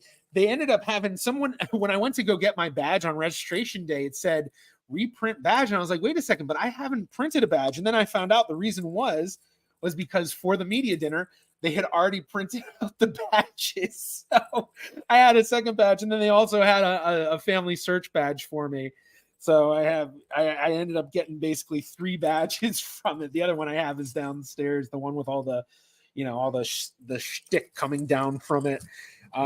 They also gave us this kind of cool I love family search sticker. It's so funny when it's green. Look, you can see through my head. But yeah, that's so cool. So let's see, lots of business cards. That stuff I'm not going to show on stream. Got a couple of different pins. So one of the pins was this little guy, 2024 RootsTech Insider, Remember. And that was the theme of this year for RootsTech, was Remember. Then they also gave us this pin. Oh, I dropped it. They gave us this little family search pin. Oh, let me take it out of the bag. Maybe that'll make it easier to see. It's pretty shiny, so I think it's getting too much light coming off of it. There we go. Yeah, so that's pretty cool. So, but some of this stuff that I'm showing, this is like special swag you only get if you're a presenter or a speaker, stuff like that. One of the cool things, so they often give us like little tech gadgets and stuff. Like actually here in past years, they've given us, and I don't think they had them this year. I even asked, and the people I asked were like, I don't know. Oh, I don't have it over here. It's right here. They gave us these, like, power bank sorts of things. Oh yeah, here's the other one. So yeah, they gave it. So these ones are from past years. They didn't have one this year, unfortunately. But they always give us cool tech stuff, and the cool techie thing they gave us was this wireless presenter. And I was like, I wonder if it's just kind of a fancy little laser pointer sort of thing, because that's what it is. I'm not gonna it's a laser pointer, but it's actually like you have this little USB thing in the bottom that comes out of the bottom. You plug it into your USB in the computer, kind of like if you have a wireless mouse or a wireless keyboard that has one of those things in it. You just plug it in, and then you can use it to help you with your presentation. So, and it has a little family tree symbol on there. So this obviously came in the gift for the presenters, because who better to give this to than those people who they know are presenting. So that was a cool little gift. And then, oh my gosh, we have so much other stuff. This is one of the few little swag things I did get from the expo hall from Related Faces. Got their little ad bookmark thing too. So, and then the information. Yeah, so I won't show that. Actually, I need to put that in the card pile. Okay, so then they gave us this little RootsTech bracelet. So you can see it says RootsTech. Yeah, you can see well enough. It says RootsTech. And then a nice WikiTree pencil. Shout out WikiTree. Once again, collaborative trees. And then, of course, they gave us this cool family search notebook sort of thing. So that was, a lot of that is stuff I got from was that the media, or I guess it's been a mix of the media talk and the other talk. But one of the things that they did give us, oh yeah, no, this was the presenters. This is what they gave us at the media talk, was this cool little bag with this really cool notebook. So it's like the pages are it's elegantly disheveled, so it looks, kind of old school, I guess. But it's really cool. It's like, that real nice smelling leather. I don't know if it's actual leather or some sort of fake leather, but it smells real. But then again, I don't know much about leather. So okay, so we've got all that. And then on top of that, one of the themes that Steve Rockwood constantly talked about was, when you build your family tree and do your genealogy, when you do it, it's kind of like building something with Legos, and you do it brick by brick. So what did they give out? They gave out these little RootsTech, like just, here's a singular RootsTech Lego piece. So if you had something to build, although I ended up actually getting 2 of them. So when I was looking at it, though, I don't know if it's actually like printed on there or anything. It looks more like it's they just have like little stickers on there, but hopefully it lasts if it is stickers, because if it is and the glue on the sticker doesn't work well, I don't know. So okay, so I already showed the GEDmatch shirt. Here's the shirt they gave us as media people for RootsTech. So RootsTech Media. And then on the back, it's got there's all those different, remember in different languages and stuff. So obviously theme is remember. So that was the other thing. And then I also got some MyHeritage shirts. So here's one of them. I uploaded MyHeritage. Got it, and all I got was this lousy t-shirt and tons of new matches. And then another one, which is pretty much the same thing, just slightly different. Uploaded to GEDmatch, and all I got was and Global Discoveries. So yeah.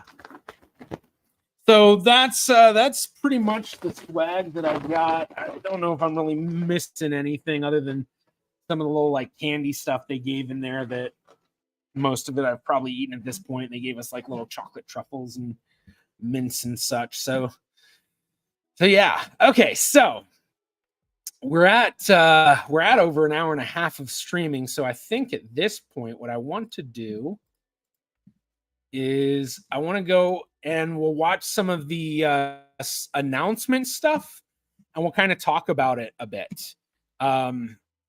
So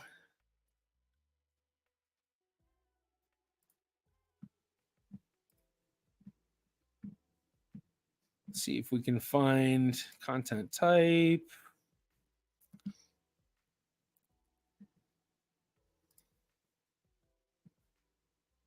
No, that's going to be... All right, let's see. Maybe we can find it from the homepage. So, okay, here we go. What's new at Ancestry? Krista's talk. So we'll kind of jump through some of this. So it's funny, every time during the conference, every time I ran into Krista, It was her like in the hotel lobby just trying to eat some food. We're gonna figure this out. We're having some tech challenges today, but that is because I'm operating with one arm by the same name. Okay. And then give you a little bit of a sneak peek into some of the things that are coming in the coming months. And so that's exciting. However, for most of our presentations here at RootsTech, we're going to do some deep dives into some of these things. So I'm going to fly past a couple of them, but I will be sure to note which ones have other full genealogy books. So our roots have always been in family history. Now, if you remember, I mentioned a little bit earlier, I first got into genealogy in 1996 when I was 9 years old. And the first experience I had was, I think it was Family Tree Maker. My parents got me the Family Tree Maker CD. They bought like some of those Ancestry discs that had, you know, like the info on it. So I think that's kind of what she's talking about here. And I think we got an issue of like the Family Tree magazine, but I think that might have been a little later, like 90, 98 or something. But in 1983, I was 11. So I was not around from the beginning. Okay, see if we can. You can't just waltz into an archive and say, "Hi, we'd like to take your precious stuff." I know I'm jumping around here. I just want to kind of I don't want to show the whole thing. I just want to get to the parts of the announcement. They could do. And so Ancestry's introduced this new concept, and this is our new thing this year. This is brand new. It hasn't even, I think, been rolled out fully globally yet. So if you don't have it yet on your account, it is coming. This is available on all Ancestry accounts. So if you have an LDS subscription, if you have just the US subscription, if you have no subscription, you just have a free registered guest account because you took a DNA test or because you used to have a subscription and you let it lapse, all accounts have access to family groups. This is a really interesting tool that they're rolling out, especially for those of us who like to try to include our relatives in things. Like that's one of the reasons I love Genie is it was easy to get them connected, easy to get it so that they could work on things. And so it seems like this is kind of a tool to allow that for a non-collaborative style tree. So, you know, Genie is a collaborative style tree. Ancestry is not. Ancestry trees are kind of a singular thing.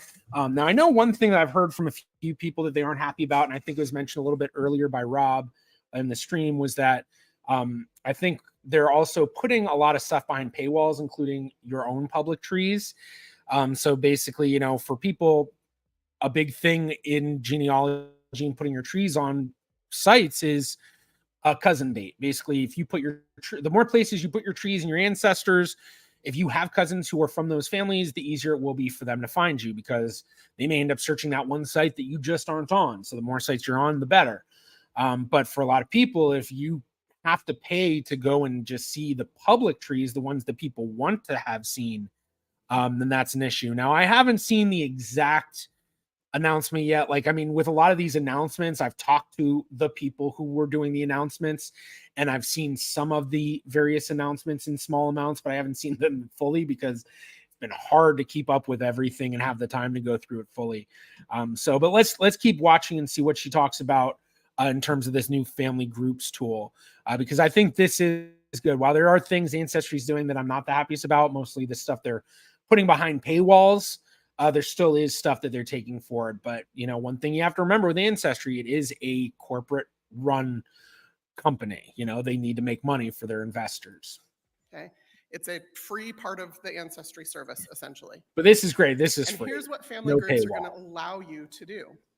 You can create a group of people in your family who are working on a common goal.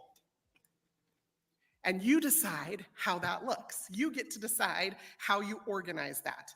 So now I do want to mention here too, Genie has something somewhat similar, although a little bit more broad, where it's not family groups, but it's projects. So you could have a project all about a family group, but you could also have projects that are about a lot of other stuff. So similar, but obviously within the Ancestry network, that's a big thing because a lot of people aren't the biggest fans of collaborative trees. They don't want to be in collaborative trees. And even if you're in a collaborative tree, it's always good to have your own private tree that no one can edit, because with collaborative trees, you just never know when someone may do something that you just don't catch. And then, yeah, so it's best to have your own private. So this is just, it's still a great tool. Still in my great family, I am creating this family group with my dad or and about and localities. we're inviting yes. my mom. I love my mom. She's probably watching right now. Hi, Mom. My mom's a little technologically challenged. I don't know what it is. I think her fingers are magnetized differently than other people's. So sometimes she like swipes on her phone or clicks on something on her computer and ends up, I don't even know where or how she got there. But my mom she's a brilliant, she sat. All right. I know I'm jumping ahead through stuff, but it's just, I just want to get to all the different Owner and things right coordinator of this tree invite people to help you do. Who in your family? Write it down. I want you to write down names and what job you think they could do for you. You can. So the question was, I love when random questions get shouted out from the audience. Thank you. The question, no, it's fine. The question is, can you have more than one family group? Yeah. So I only have one tree, and this is where you have to start thinking through what it is you want. So I know, how many of you have just one tree for your whole family? See, you're my people. One tree to rule them all. I've kind of been I mean, that's kind of how I run it in my own tree, but I also have lots of other trees. Like the way I do it, I keep my own main tree, but then I'll have a hypothesis tree for the stuff that I'm working on where I don't want anyone to copy it because I'm not 100% sure about it. No matter how many tags, no matter how many comments or notes you put on those profiles, people will copy it as truth. And then, yeah, so I definitely am along those lines with Krista on the singular family tree, but still having some other trees for other stuff you don't want quite public yet, at least for those of us that have our trees publicly obsessed with set. that because I want a singular view of my whole family history. It makes it easier. This talk is the What's New at Ancestry talk. So yeah, everything I'm watching is available on the RootsTech website. But yes, this is the What's New at Ancestry talk. Eventually something's going to cross. People are going to intermarry. All right. See if we can find the next. Memories. So when you're in your Ancestry mobile app, or when you're on the website, look for the little tab. Story has the Ancestry mobile app on his phone. And I'm going to create a family group for them. Because another thing you can do in family groups is you can start to add stories. Now, last year in this presentation product, I'm always never quite sure of my demographic. Budgets in the company. Because indexing is a not cheap prospect. Like you have to read every census and have images were created, getting I'm sorry I'm jumping around, people. I'm just trying to find the good those spots. records indexed so that they were searchable on the site. Now, when I started in that role 17-ish years ago now, I was at the time responsible for one of the largest single line item budgets in the company. Because indexing is a not cheap prospect.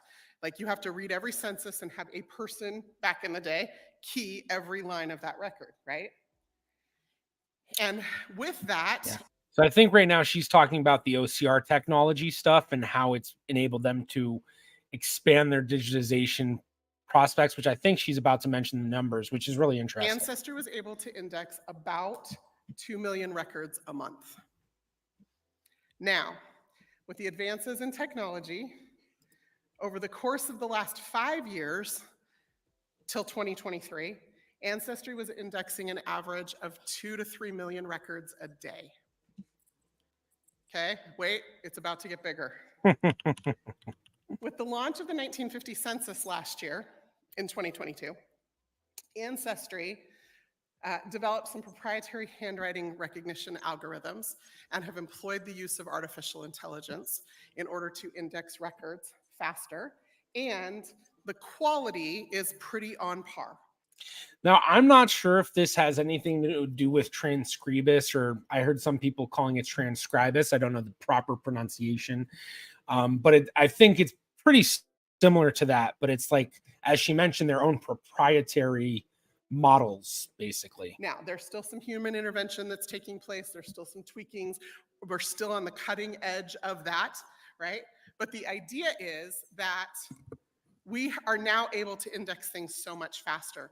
So one of the record collections that Ancestry introduced this last year is called the Newspapers, Stories, and Events Index. So on newspapers.com, Ancestry has a huge collection of newspapers, but you have to go over there to search them.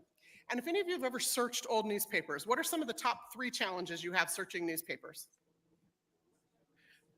OCR, right? So the old way to index newspapers with is what's called optical character recognition. And that has been a challenge, right? The challenge has been that that is old technology and it has some limitations. One of the limitations of optical character recognition is that it depends on the quality of the image. Have any of you ever looked at an old newspaper?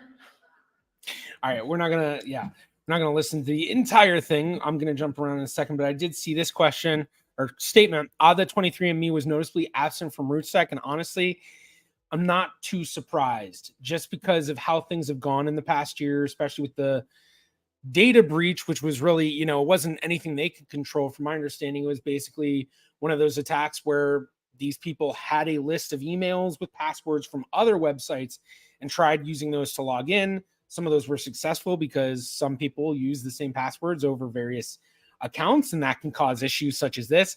And so with that data breach, 23andMe took away a lot of their genealogy tools. And honestly, 23andMe has been pushing away from the genealogy community and has been focusing more and more on their medical stuff and traits. And so it's kind of not surprising because a lot of genealogists have been feeling this, and a lot of genealogists starting a few years ago, including myself, have really stopped suggesting 23andMe, except in cases where it's like they've already been in every other database, and it's like, well, let's just add another.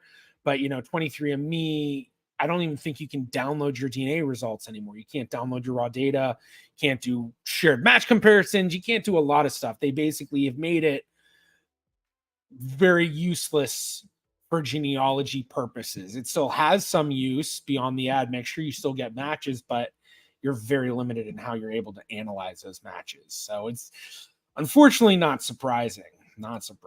So it'd probably be best to direct that question to Ancestry Company. They would most likely be able to answer your questions better than I would. Oh, I think you're talking about something else. No Find My Past either, nor Living DNA. I don't remember Living DNA. I don't remember Living DNA being there in the past. I've always felt like they were one of those companies that was a little bit on the smaller side and maybe just doesn't really have the budget to do that kind of stuff. I mean, it's not too expensive to get a vendor table sort of thing. I think it's like a couple $100 or something, but it is really expensive overall for all of the, hotel, travel, all of the booth stuff. And so let's see. While watching RootsTech, never mind.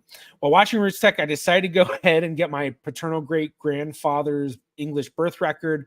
Beautiful handwriting. That's cool. So I'm guessing you got one of the GRO records, the GRO births. The Fall of a Titan. And honestly, I mean, hopefully, well, I don't know.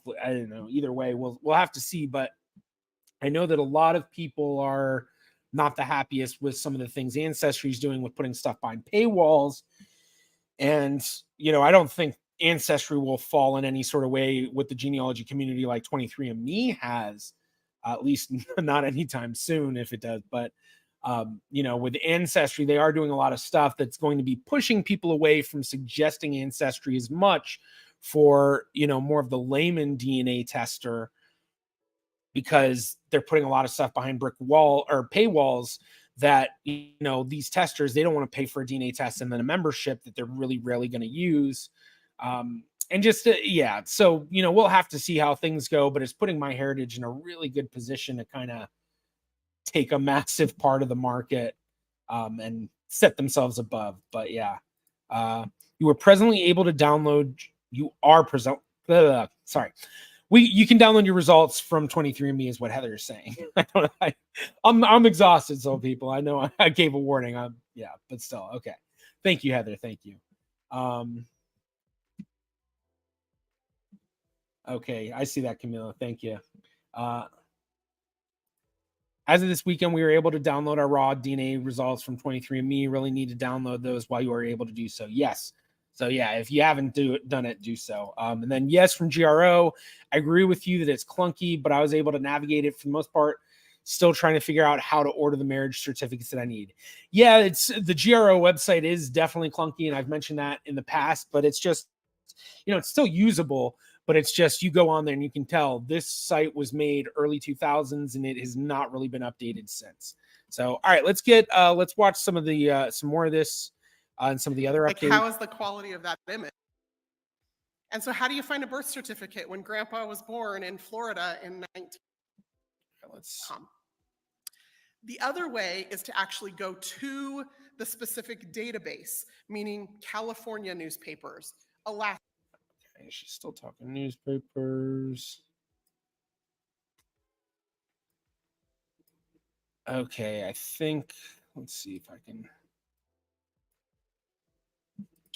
My answer will always be yes, but maybe not, right? It depends on where your family agree, lived Karma. and if the newspapers exist for that place. So one of the things that you can do, and let me see if I can just demo this for you right now, because this is super fun.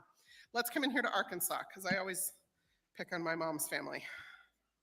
Okay, we're gonna come in here to the Arkansas. Here's the Arkansas Stories and Events Index. One of the things that I can do is I can say, you know what? Was there ever a newspaper published in Green Forest, Carroll County, Arkansas? And maybe not even that specific town. Maybe let's just check the whole county and let's see what comes up. And so you can start to do searches, 700,000 search results for the newspaper in Green Forest. And then this, basically what she's talking about is now you can search newspapers.com through Ancestry, whereas before it's like, if you want to search Fold 3 or if you want to search newspapers, you might get some hints in Ancestry, but you had to go to the other site and do all of that. So I think this is them streamlining things, which is always great when it comes to streamlining workflow, because when you got to go to multiple websites, every time you're looking up an entry and you're adding, a whole minute or two, it does add up when you're searching a lot of stuff. So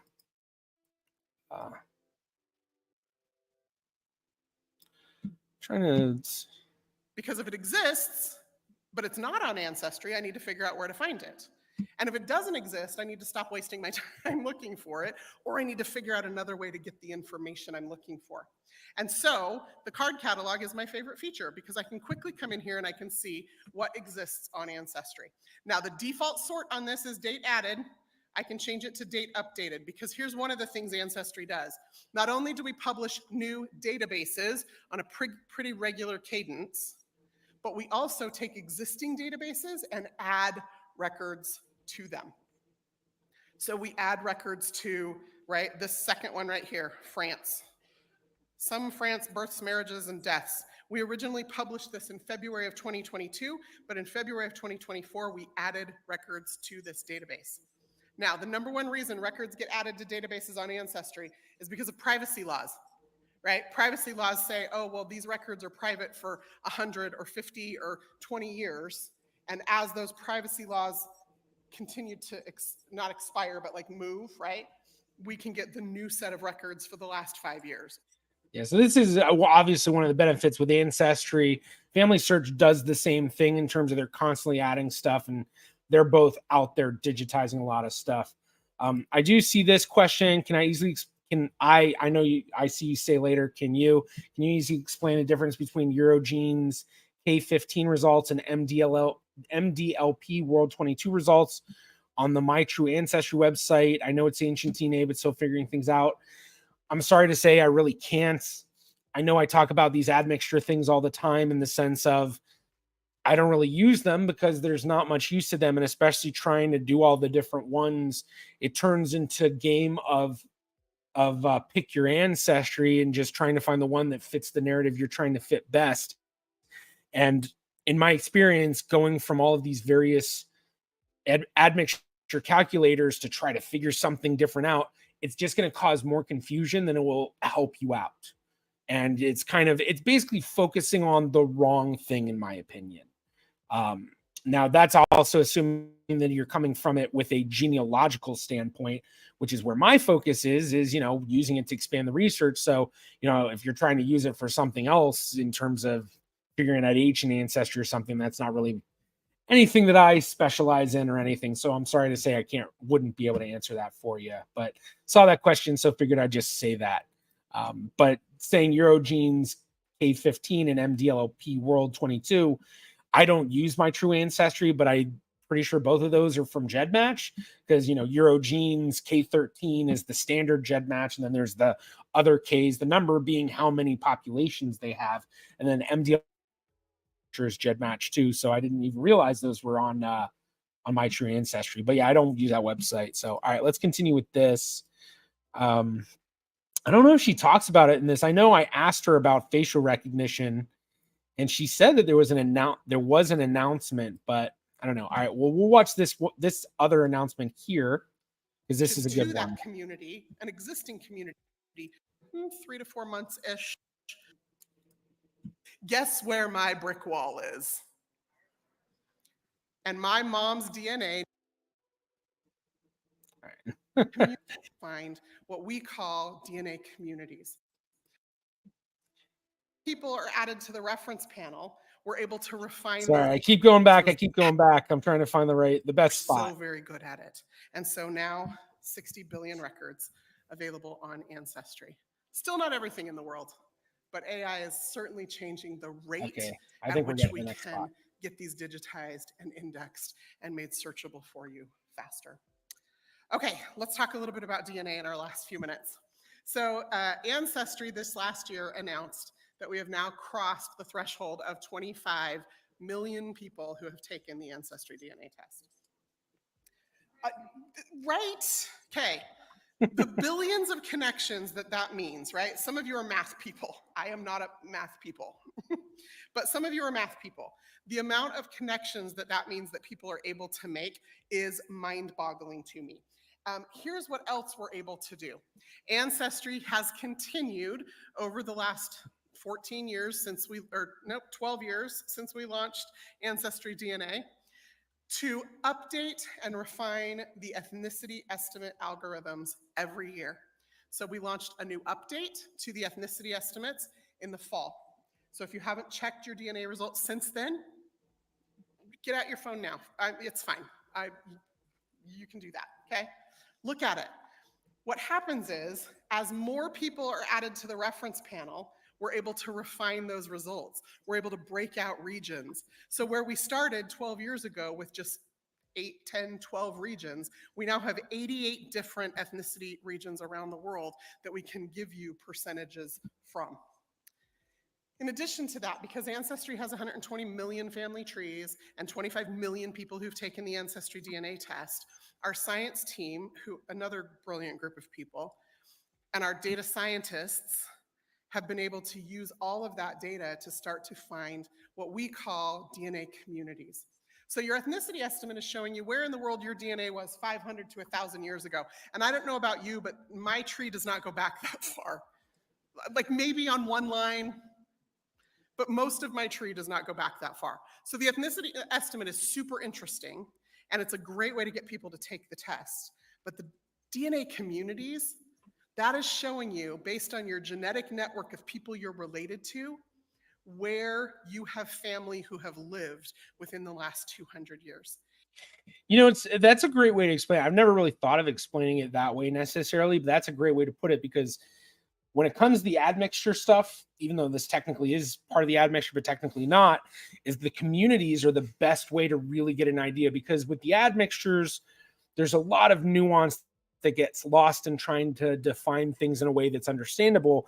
But when you come to the genetic communities, you can still have that issue, but then often you'll get much more specific, clearer answers that can be genealogically useful as you research further.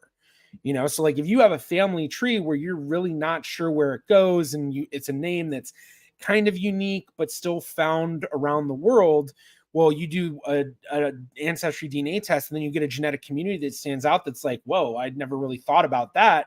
You then have a specific region to search that slightly uncommon surname, and you may find, well, there was only one family in that region with that surname, even though there were a lot of families throughout the world with that surname. One family with that surname in that region, that's a big hint of that could be your family, and that that's a lead where you'd want to build out that family tree and then see, can you connect into it somehow? And, that's just one way to utilize it. But yeah, here, I'm going to replay that because and it's a great way to get people to take the test. But the DNA communities, that is showing you, based on your genetic network of people you're related to, where you have family who have lived within the last 200 years. Where you have family who have lived in the past 200 years. And that's important to clarify that it's not ancestors who lived there in the past 200 years, but family. So think about the fact that, your third great grandfather may have had a sibling who then moved to an area. They had tons of descendants who all grew up in that area. And then when you do a DNA test, it'll show that genetic community because you have tons of matches who are connected to that, but you don't have any ancestry there. It's just your relatives. So great example. While I don't get this community because the connection between myself and this side of my family is way too distant, but my Nunez Vaz family, my branch stayed in stayed in the Netherlands in Amsterdam, but we had a branch in Italy, we had a branch in Jamaica, we had a branch in Curacao, we had a branch in Suriname, and some of those branches were connected in different various ways. We've used YDNA to prove they were, but we don't know exactly how. But if, I had enough of my Jamaican DNA test or Jamaican, if I had enough of my Jamaican cousins take a DNA test, it's very possible that, I could end up getting a Jamaican community, not because I have ancestry there, but I have relatives there who've lived there sometime in the past 200 years. So very important clarification. Let's continue. And Ancestry now has more than 2,500 of those communities. We have introduced this last year new communities, 203 of them in Ireland. It's a tiny little island, but 203 communities in Ireland that we can say you belong to. Guess where my brick wall is? And my mom's DNA now tells us that her great-grandfather that we have not been able to find, we know exactly what county he's from because of these DNA matches. And with a name like John O'Brien, makes my eye twitch. I have to know where he's from in order to make any progress we're connected to. All right. I mean, I think we got the gist of the announcement, but now let's get to the other part. Determine why that more communities will be released about every 3 to 4 months-ish. So kind of keep an eye out for that. Because new communities are created as more people love that. test, More communities, more the communities. Scientists are able to determine why that network of people exist, what they all have in common, where they're all from. Okay, that's one way. I do see this question from Alexandra, who I do want to answer. How accurate are the MyHeritage genetic groups with medium confidence in your experience? And, with the genetic groups, as opposed to the genetic communities, I think that's how they define it. Genetic groups versus genetic communities in MyHeritage. So basically the admixture part. So the ethnicity admixture part. Let me just double check. Is that what you mean? The admixture percentages versus the genetic communities? Or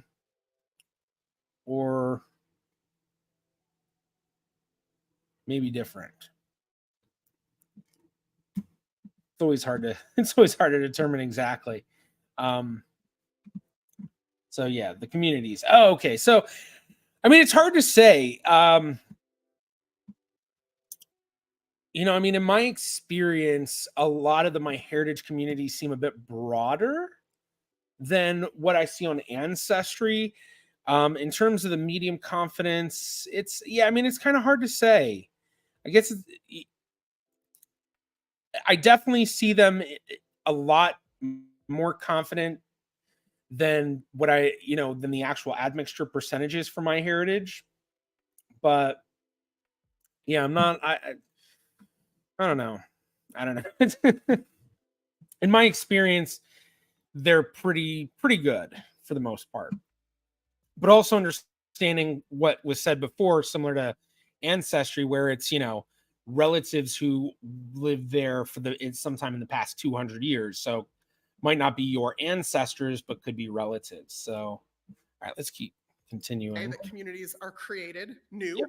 Agree. And then as more people test, your connection to that community, an existing community, may strengthen.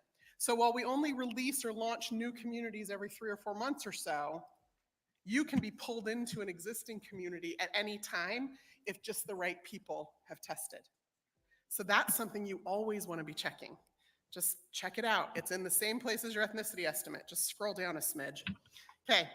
Now, last year we also introduced this new technology called Side View, where we're able to look at your DNA, and the short version is each of us inherited 2 chromosomes at each place. So chromosomes 1 through 22 are your autosomes. You got one of the pair from mom, one from dad. Yeah, so this is the phasing thing. So Side View is basically an AI version of phasing. The problem is the DNA doesn't come labeled in your body, mom's side, dad's side. But we have been able to, with the massive amount of data we have, tease it apart so that we can at least tell this is one half of chromosome 1, this is the other half, and we can present it to you in what parent 1 and parent 2. Now, for endogamous populations, the Side View stuff has not proven successful. It's, I mean, for obvious reasons, for those of us who know about endogamous populations, which are just populations where only people from that population group marry and have children with mostly other people from that same population group.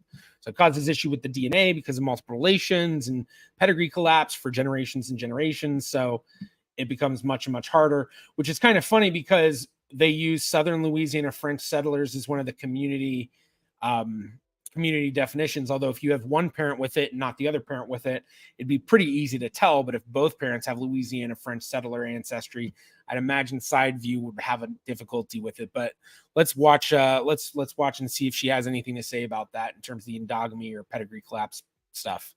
Again, we don't know if parent 1 is your dad or your mom, but we're hoping you do.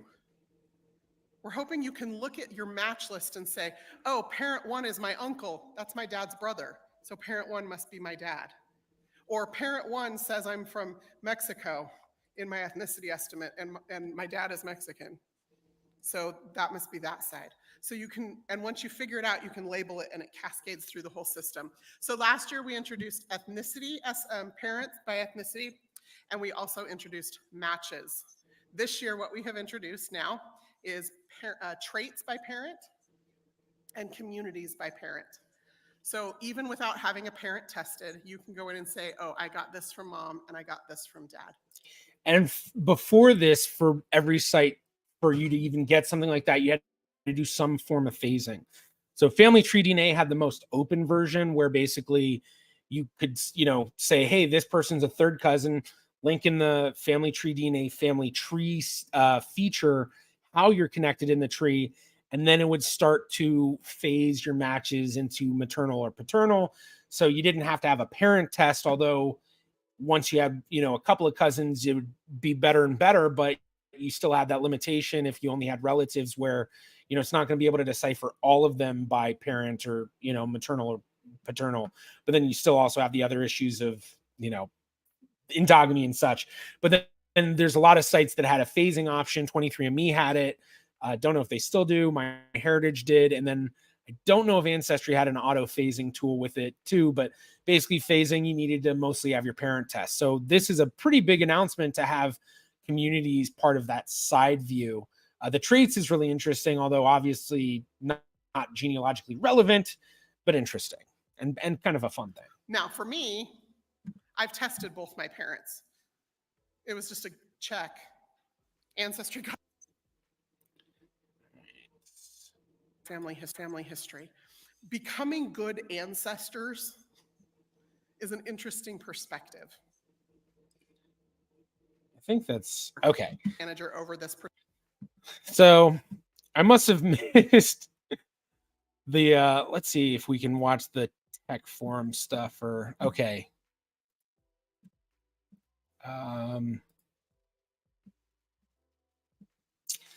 So yeah, so that's the ancestry stuff. We're gonna watch some more stuff. I know we're gonna have a little bit of a long one today. Oh, this is from RootsTech 2023.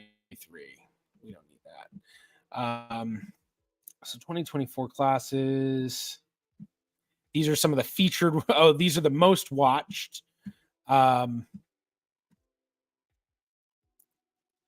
Keynotes. Yeah, see, in the keynotes, they announced a lot of stuff too. Okay, so we're going to watch the second keynote, but we're not going to watch the whole thing. We're going to focus on the MyHeritage section. Oh, we got to let it load. Told you there's a lot. And footnotes. Will always be a part of this worldwide RootsTech family. Ciao. Isn't that amazing? We just think it's just all about us here in this room, but it's across the world. Everybody is a part of this. We're a part of something so much bigger than we can see. First up today, we're thrilled to have MyHeritage with us. They are the leading global platform for exploring family history. MyHeritage offers sophisticated family tree technologies, billions of easily searchable historical records, and is home to the world's best technologies for improving historical photos. Super cool. And they are the innovators of making discovery appealing to everyone, from the most devout researchers to casual viewers. Please join me in welcoming the Vice President of Marketing from MyHeritage, Aaron Godfrey. Yes!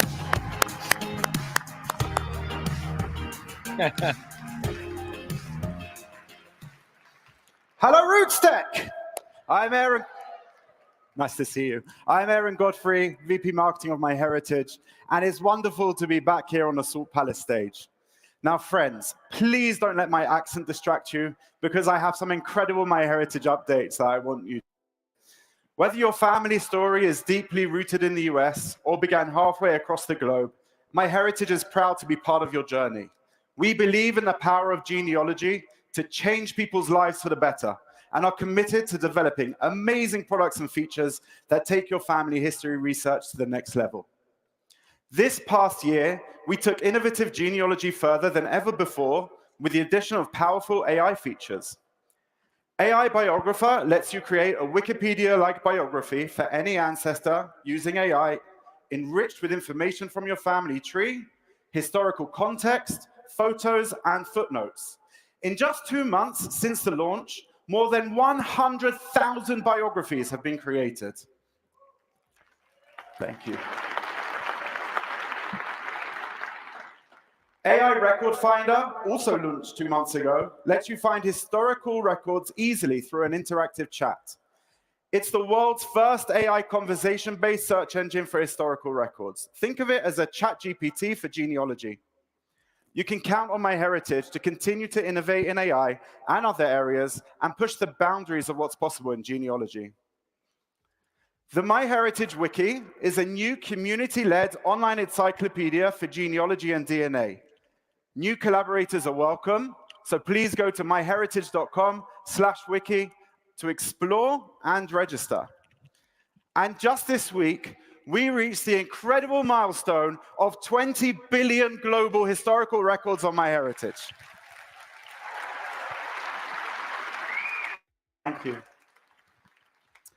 Now, among the most popular sections on MyHeritage are family tree profile pages, and yesterday, we released newly improved ones. We've transformed profiles into a central hub for everything known about an individual in your family tree.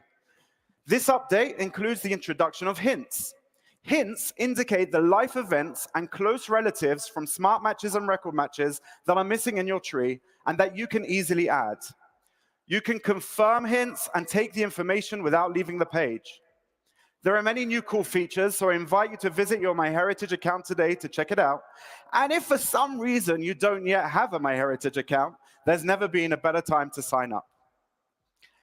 Yeah, MyHeritage has a lot of cool stuff. All the companies have a lot of cool stuff going on. But I've been talking to them about some various things, so it'll be interesting to see how things move along with myself working with MyHeritage, because we already have things in the works, including getting a lot of DNA tests from Max Miller's family, and we're going to be doing some visual phasing. Yeah. So MyHeritage helped me get Max, his parents, and his siblings to take some DNA tests. So we got a lot of stuff coming up. So one small announcement on that side.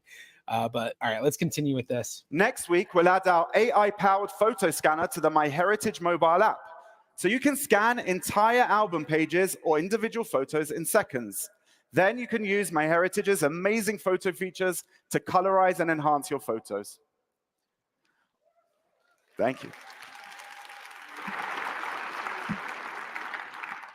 On MyHeritage DNA, we've added mandatory two-factor authentication to increase your security. But this made it challenging to get help from a DNA expert. Well, you asked, and we've listened. And later this month, you'll be able to invite another MyHeritage user to view your DNA results to help you unlock your discoveries. As a professional genealogist working with so many people, this was a big difficulty, whether it was with Family Tree DNA, 23andMe, or MyHeritage. They didn't have very good tools for collaboration. Ancestry has had for years the best by far, where you can share and make it so others can work with your DNA matches. So MyHeritage rolling this out is huge for people who are collaborative, or just people such as myself who are expert professionals who get hired by people. And so, you know, instead of for MyHeritage for a long time, what a lot of professionals would do would either upload another version themselves, or they'd need to get direct access to the other person's email, so, or login for MyHeritage. So this is great.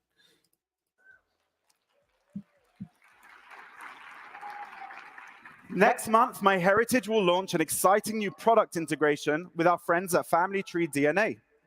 FTDNA users will be able to transfer their family trees to MyHeritage in just a few clicks and benefit from all of our exciting genealogy features and historical records. Miko from MyHeritage was telling me a lot about this as well. And I think when I was on the live stream, Miko was on, and I think, yeah, he was the one who talked a bit about this feature. So this is really cool, having this integration with Family Tree DNA. Told you there's a lot. Yeah. Continuing the theme of you asked and we've listened, a major update is coming to our DNA ethnicity results soon. This summer, we will be releasing a superior ethnicity model that is 2 years in the making.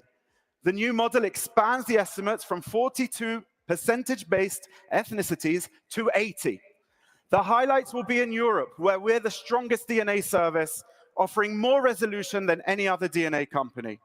And this is something I talk about with Europe and MyHeritage, is that for years, they've been the best with DNA testing in Europe and elsewhere throughout the world, including South America, because they put in the money to have distribution centers throughout the world to make it easier to get the tests.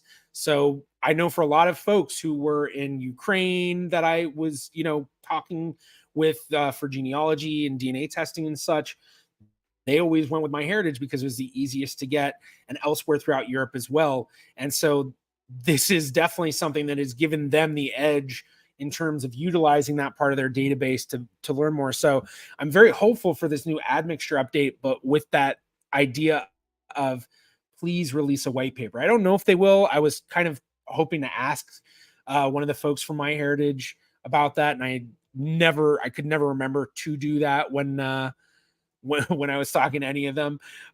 But that is something I hope, because that has been one of the biggest downsides with MyHeritage, is that their admixture has been the one that I hear more than any people complain about with, I compared to my family tree of what I know, this one makes the least sense, but I test elsewhere and they make much more sense. But then it's like, well, I wish I could kind of explain that more in depth in terms of, what they're better at and what they aren't. But to do that, you really need the white paper to see how they're coming up with everything, as well as the statistical representation of it, which I talk about all the time, precision and recall. So hopefully they will also release a white paper with this. Cross our fingers. If not, it just is what it is. But even if they do release a white paper and all that, it's not necessarily going to make it that much more genealogically useful than other admixtures in a sense. But it certainly could be possible with certain population groups that, like MyHeritage is one of the, it's only MyHeritage and Family Tree DNA who try to define Sephardic Jewish and Mizrahi Jewish and, other Jewish, whereas, others haven't really tried it, or at least as much. So let's continue. Anyone who tested with MyHeritage since mid-2019 will get the updated ethnicity estimates for free. Yeah. Oh, and I don't know if it's run out yet, but now, or at least they were running a free upload to MyHeritage during RootsTech. It might have ended, but if they haven't, look it up. And if you can, upload now, because then you get free access forever to all of the tools, I believe. Now, long before the days of social media, people got their news, big and small, from newspapers. Historical newspapers told you about current events, ranging from global world news to who won your local science fair. Well, folks, I have breaking news.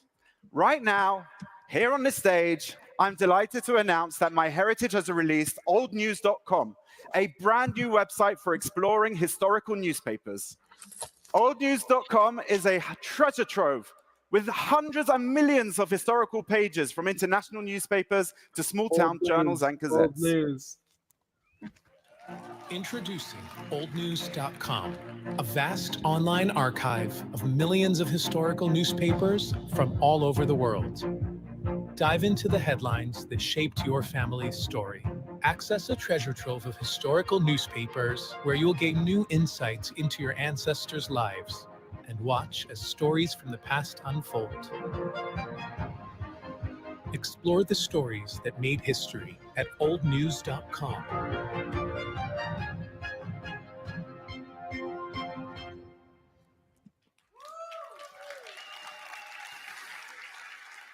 If you think the video is cool, wait till you see the website. Oldnews.com more than doubles the amount of historical newspapers previously available on MyHeritage and offers new and unique content. It includes publications from the English-speaking world, Europe, and Australia, and that's just the beginning. Millions of pages are added monthly, and newspapers from more countries will be added in the future. You are all invited to visit oldnews.com today. You can access oldnews.com with a standalone subscription or with a brand new MyHeritage Omni plan, which is a one-stop shop for genealogy. As well as Old News, Omni gives full access to all features and content on MyHeritage, a Genie.com Pro plan, thousands of genealogy and DNA webinars on legacy family tree webinars, and unlimited photo scanning using MyHeritage's mobile apps. Yeah, so this was the big announcement. I mentioned this earlier in the stream, but this is the big, big package membership, which is awesome because people complain all the time. I don't want to have to pay for all these various memberships. Can't I get a package of some sort? So it's a big package. Yeah, okay. But it's a lot of stuff included, so it's expensive. Yeah. We have a special DNA upload promotion running for this week only. If you've tested with another service, you can upload your DNA to MyHeritage between now and March 4th and get free access forever to our market-leading advanced DNA features. So yeah, so as Alexandra said, extended until March 10th. So they updated it. So that's great to hear. Thank you. I invite you to tune in to all the MyHeritage classes available in person and on the RootsTech website. Drop by our booth to meet our team and enjoy exclusive RootsTech discounts, including 50% off all subscriptions. We've also dropped the price on DNA kits at our booth, and you can get yours now for just $33. Thank you, man over there who clapped. It has once again been my pleasure to be here today to represent MyHeritage. Thank you for joining me and for welcoming MyHeritage as part of your genealogy journey. Wishing you good health, good times with the ones you love, and remarkable family history discoveries. Thank you very much.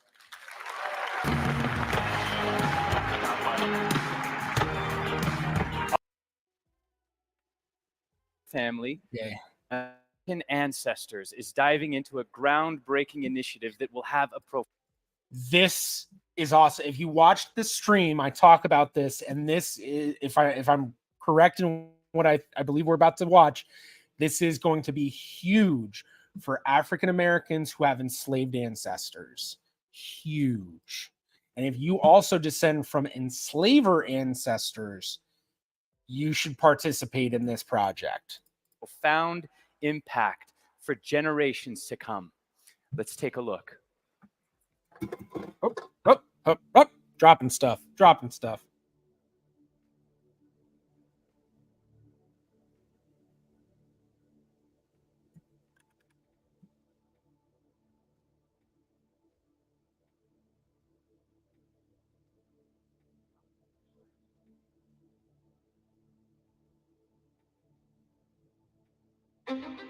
Many of our ancestors lived and died without any record to show they even existed.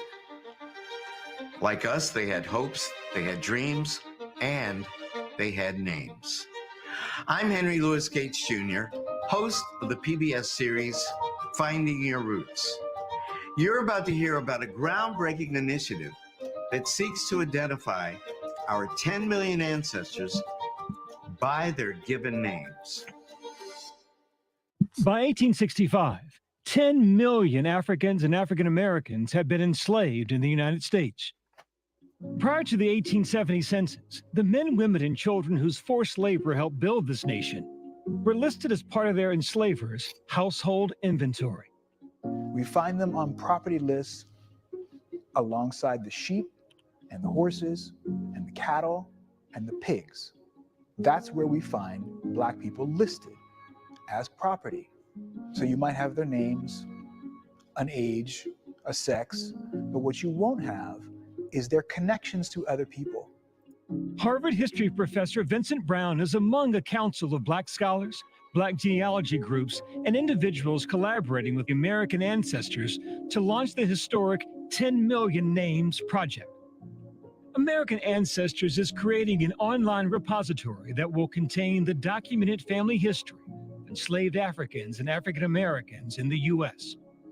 I would say that for many, many people living today, it is very difficult to get back to before emancipation, right? So genealogists often refer to the brick wall of 1870. 1870 is the first federal census where we get a ton of names of African Americans in the United States. But there are names before 1870. And as a historian, I come across them all the time, as do my peers. It's just that we never quite imagined there would be one place where all this information could live and interact. Ladies and gentlemen, please welcome to the stage President and CEO of American Ancestors, Ryan Woods.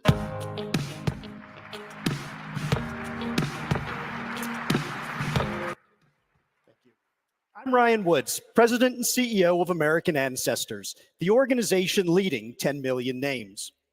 Our hope is that this initiative will amplify the voices of many individuals who have been telling the stories of their ancestors for years, and that it will spark an interest in family history in countless more people.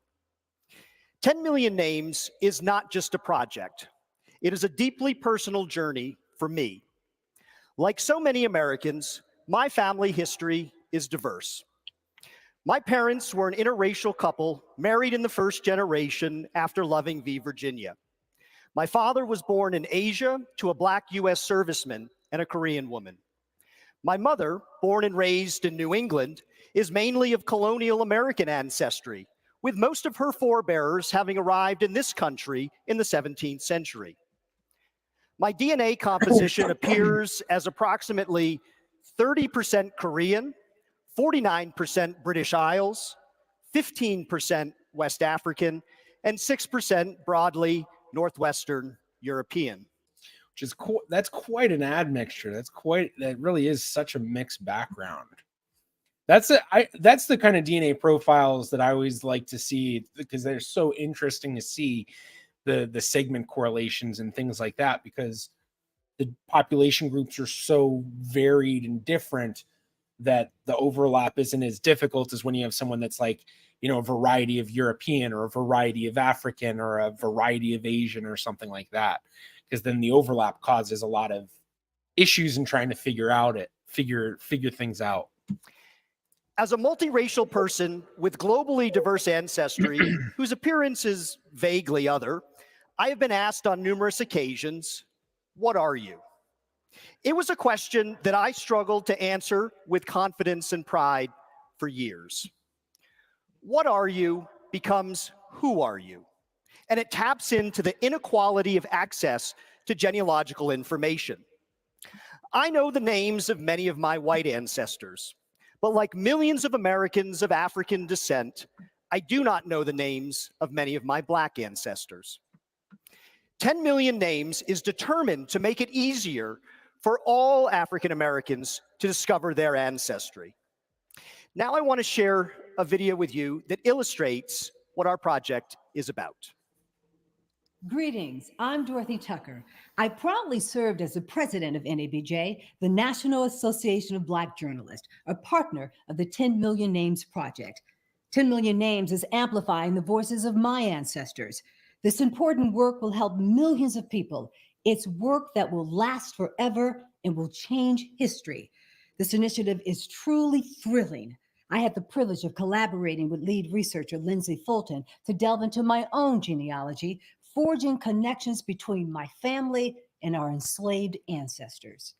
So these are the two plots of land that he purchases, which is where the family lives today. This is a 320 320 acres. Yeah. Oh my goodness.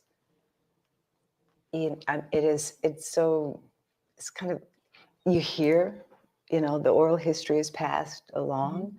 And it's just something that you grow up knowing, but to actually see the map, see the documentation, it really just kind of, it's so gratifying. The outcomes of this exploration were nothing short of captivating. I implore you to participate in this monumental project. If you have ancestors who enslaved people, or your ancestors were enslaved, please let 10 Million Names know their names. Information shared has the potential to produce family connections. Help us make this happen. Now, a big part of this, I think, is based in the mindset of a lot of the information of the enslaved ancestors are held by the descendants of the enslavers, because it was documentation within the family that was passed down. So, I mean, think about, journals of ancestors or family Bibles or things which may actually talk about enslaved people, who were enslaved by these people's ancestors. And because of that, they hold the only record of information that may be able to give people today the ability to make those connections. So, yeah, amazing. Let's see. I did see this question. Did 23andMe not participate at RootsTech? They did not. I did not see anything by them this year, which it wasn't too surprising. Yeah, slave cemeteries didn't usually mark burials with names, just field stones. Yeah, I mean, it's a really, really disgusting history. It's a huge stain on on the history of the United States. But there's things that people can do today, especially those who descend from enslaver families, that they could actually, they can't right the wrongs of the past necessarily, but they can at least, help the descendants of people who were enslaved to find their ancestors' stories. So very, very important project. I guess let's continue watching, see if there's anything else they say very important. As you see, Dorothy's family history means so much to her. There are millions of stories like Dorothy's out there waiting to be recovered. As genealogists, you understand the power of family history and how that knowledge helps to ground you in a framework of people across time and place. Why should some people have access to their family history and not others? 10 Million Names unites genealogists, historians, families, and individuals in a single mission: to recover, restore, and remember family history. It will take us years to reach our goal of identifying as many of the 10 million names as we can, but we cannot do it without a collective community effort. Fix this. If you descend from enslavers or enslaved persons, I invite you to visit 10millionnames.org to enter information you may have, upload photographs, documents, or tell your family's story. 10 Million Names is a life-changing initiative for many and a significant contribution to American history for all. Thank you. All right. So lots of interesting stuff that they give at the general sessions. Let's see what other stuff they had at the general sessions, because I think they basically kind of had different stuff at each one. We're not going to watch the Kristen Chenoweth thing. So I don't think there was really anything in that. Krista Cowan did also do something at the general session, but I don't know if it was anything different. Yeah, it wasn't really anything different than what we already watched.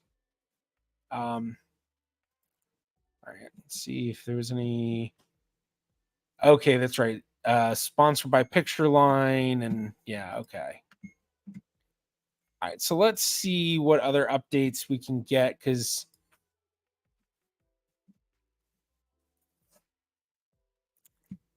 yeah, let's see.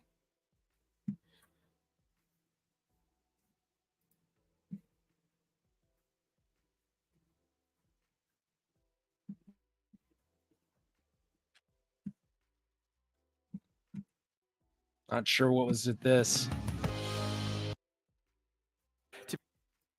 See how highly produced this whole thing is. And as you can see, history actions into a chat box. And this is called a prompt. The topic that I spend most of my days now thinking about, artificial intelligence, or AI, as you just heard. Of course, AI is my day job at Microsoft, but I'm also very deeply involved in my church, something that at work, at least, I call my second job. And I'm finding that AI is increasingly playing an important part in the conversations that I'm having when I'm out in the community serving. So let's get right to it. Regardless of who I'm meeting with, whether it's someone at the grocery store or the CEO of a global company, I would like to start back at the beginning. For many of us, the first 20 technical I don't think we're going to need to walk. There is for identify people and tell the story behind her photo. And then using that information, and by the way, we call this generative AI because it generated something new, in this case, lyrics. And so from here on, when you hear me say AI, I'm really talking about generative AI in this talk. And it's not just about lyrics or text. As we've seen, AI applications can generate images, audio, and even video. So for another example, I asked another AI application to draw a picture of a Tyrannosaurus Rex giving a talk at RootsTech. Now that would be a pretty memorable keynote. So what does this have to do with family history? I promise it has something to do with it. Hopefully Jared's talk got your imagination going about what is possible. And here are just three other areas where I believe that AI is fundamentally going to change family history. And first, as we'll see in a minute, I believe AI will allow us to create user interfaces that are more natural for people to use. Smartphone, she did it. It must spark some conversations. Yeah, I can't tell you how many times I've been approached. Oh, by the way, Sabina, how you doing today? Do you remember what they were working on up on the roof that day? Yeah, they were working on reshingling their grandmother's roof. Reshingling a roof is... Not sure exactly what they're showing there. The voice AI stuff, for me, I think it's kind of more creepy than, I don't know. It's kind of creepy. Even the AI ones where you can upload your ancestors' photos and they start moving around and stuff. That's just like, to me, it's kind of creepy. All right, let's keep looking around, because I was hoping to find. I don't know if I can find the one that I'm looking for. I don't even know if it was recorded. So let's see.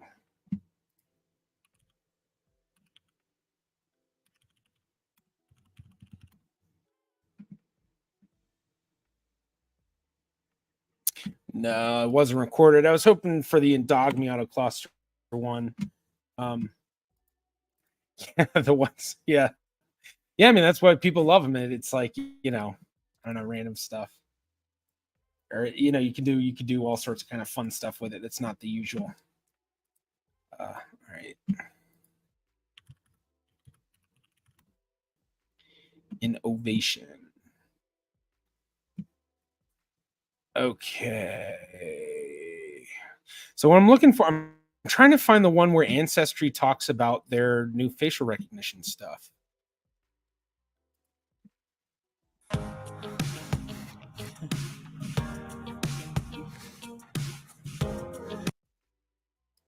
Welcome to RootsTech 2024, presented by Family Search International.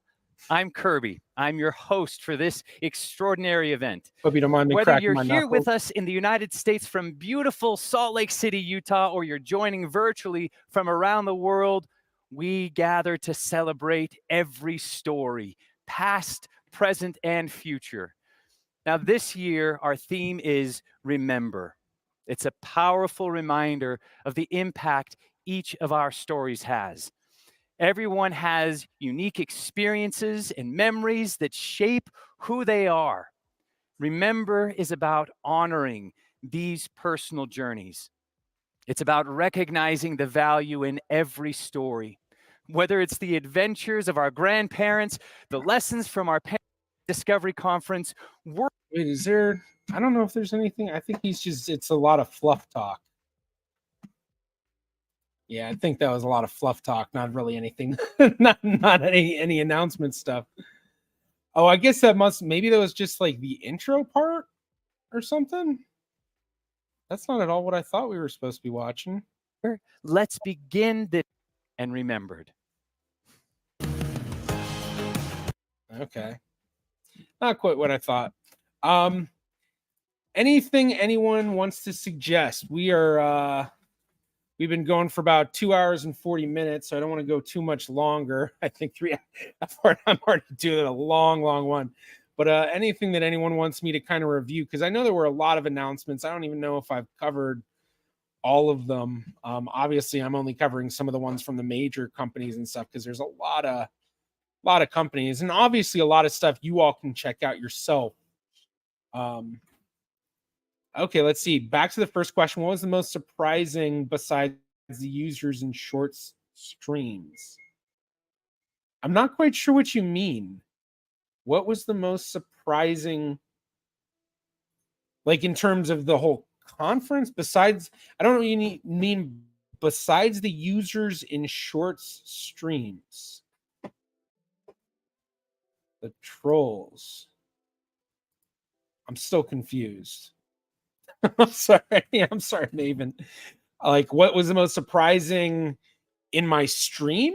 Like, what was the most surprising thing that happened in my stream, or what was the most surprising thing at the conference? Or I don't know. I'm sorry. I mean, I guess assuming just the general conference. I don't know if there was anything necessarily surprising. I think the most surprising thing maybe would have just been, seeing that there was that commercial company related faces. I think I put that thing away, but that company related faces that actually is like doing facial recognition stuff, and seeing like a lot of the facial recognition stuff was becoming a bit bigger.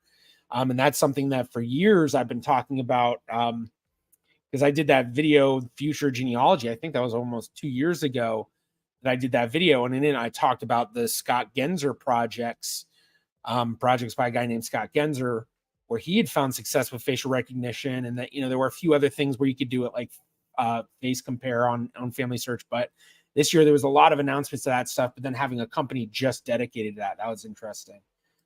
Okay, yeah. Did anything surprise you there beside the user base of YouTube short streams? Yeah, so you keep saying YouTube shorts streams. I didn't mean it to be a short. It wasn't a short. I think that's where you're confusing me. I know it was on the short shelf because it was shot in vertical, but yeah, I think that was where you were losing me with your question. Most surprising besides the users. So yeah, short streams. I would just call it a vertical stream. I guess it was on the short shelf, but I'd call it a vertical stream. I came in late. Did you talk about Family Search full text searching?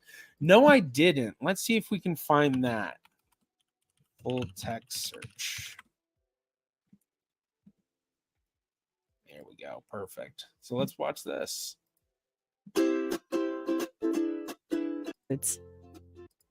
Millions of digitized historical records. These records can be a gold mine for finding information about your family. Until now, historical records have only been searchable if they've been indexed. Full-text search is an exciting new way to find information in historical records that have not been indexed, using technology that reads the text on the images. Today, full-text searching is available on a few Family Search collections, but more collections will be added in the coming months. This video highlights a few ways you can unlock. I'm like jamming out to the music if you all didn't notice. I'm sitting here like da, da, da, da, da. I just really hope this music doesn't get me a copyright issue. This is one of the, if you keep seeing me like lower the volume on this, that's why, because I'm trying to make it so that I don't get copyright issues. Because I mean, I don't know if they have the, I don't know what the licensing is on this stuff, if it's public domain or they're paying for a license and stuff. So Unlock the power of full text searching. Let's suppose I want to search for a document for a relative named Cora Griggs. Since I'm interested in searching for words that could be related to wills, I'll type the phrase, last will and testament in quotation marks, and my relative's name Cora Griggs in the keywords field, and click the search button. That search returns over 566,000 results, too many to review, so I'll need to keep adding to my search terms. To do so, I have some options. I know that Cora is her first name, and that it is spelled correctly. To make sure Cora is included in my search. This is kind of annoying. Yeah, it is an AI. The way this is done, it's kind of like all this music in the background, all that stuff. So basically what it is, it's just, when you're searching, you're doing full text search, as it says. So it's kind of just another way to manipulate the search database, which is awesome. Whenever we get more autonomy to search, it's better. Like one of the issues that I've had with the Ancestry search system is year ranges. It's limited to plus or minus 1 year, plus or minus 2 years, plus or minus 5 years, or plus or minus 10 years. Whereas you go on Family Search and you can set it to custom ranges. You could say, 1900 and 1907 or 1900 to 1950 or just, I don't know, whatever. So, more autonomy is always better. We're always looking for ways to improve, so if you have any suggestions, please click the feedback button and tell us what you think.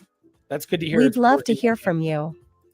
So, okay, yeah, definitely something worthwhile to talk about. One of the big announcements from the conference. Yeah.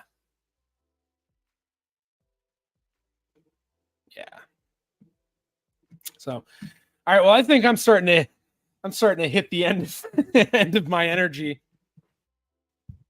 Still pretty exhausted from the whole week and everything. Amazing week, lots of people to hang out with, lots of people to meet for the first time, lots of people to see that I haven't seen in a while. Some from, just a few months ago at the IAJGS conference. Well, I guess it wasn't a few months ago, but longer. And just lots of stuff. Although I don't know why I keep saying that. When I was doing the stream, I kept saying that when I didn't know what to say. I didn't want it to be too quiet. So I'd be like, yeah, lots of stuff going on. After the fifth time I said it when I was watching it, I was just like, God, just stop saying it. Stop saying it. So that's one of the fun things about when you record yourself and do streams and you go and watch it. You're like, oh my gosh, why do I say that all the time? Why do I do that? Or yeah. Did you return that camera you bought to stream to? No, I didn't return it. I didn't buy it for streaming originally. I actually bought it as just I have it right here. I actually just, oh no, that's not it. I have it over here. That's something else. I bought it because originally I got it with the idea that I was going to do a walking channel, which I don't advertise it, but I do have a walking channel out there. It was kind of an idea of, I need to lose weight, want to walk a lot. So why don't I make use of it and have a walking channel where maybe I could make walking something where I can also make a revenue on it and stuff. So I originally got it for that. This camera, the DJI Pocket 2. I mean, it's a pretty nice camera. I mean, I got it because of its gimbal settings. So you can see as I move it, it stays somewhat even. So that was the hope, was that I could use it and it like I can flip it really easily like that. So while I'm talking, hey, and then flip it back to, oh wait, no, I don't want to record. So but flip it back. And so I got it with the idea of doing the walking stuff. And then I looked into it and it seemed to be like, oh yeah, you could actually stream with it. But then I tried to stream with it before the conference, probably a few weeks before, where I did a little test stream on one of my personal accounts. Worked fine, no issues. And then I think what I ran into wasn't as much the camera necessarily as it was, there were so many signals of Bluetooth and things in the conference from, so many people there, all the booths and everything, that the camera just couldn't stay Bluetooth connected to my phone. So it kept dropping and dropping, and that's why I eventually gave up. So it was kind of the camera, you know, obviously it's whatever, it wasn't as well Bluetooth connected as it could have been.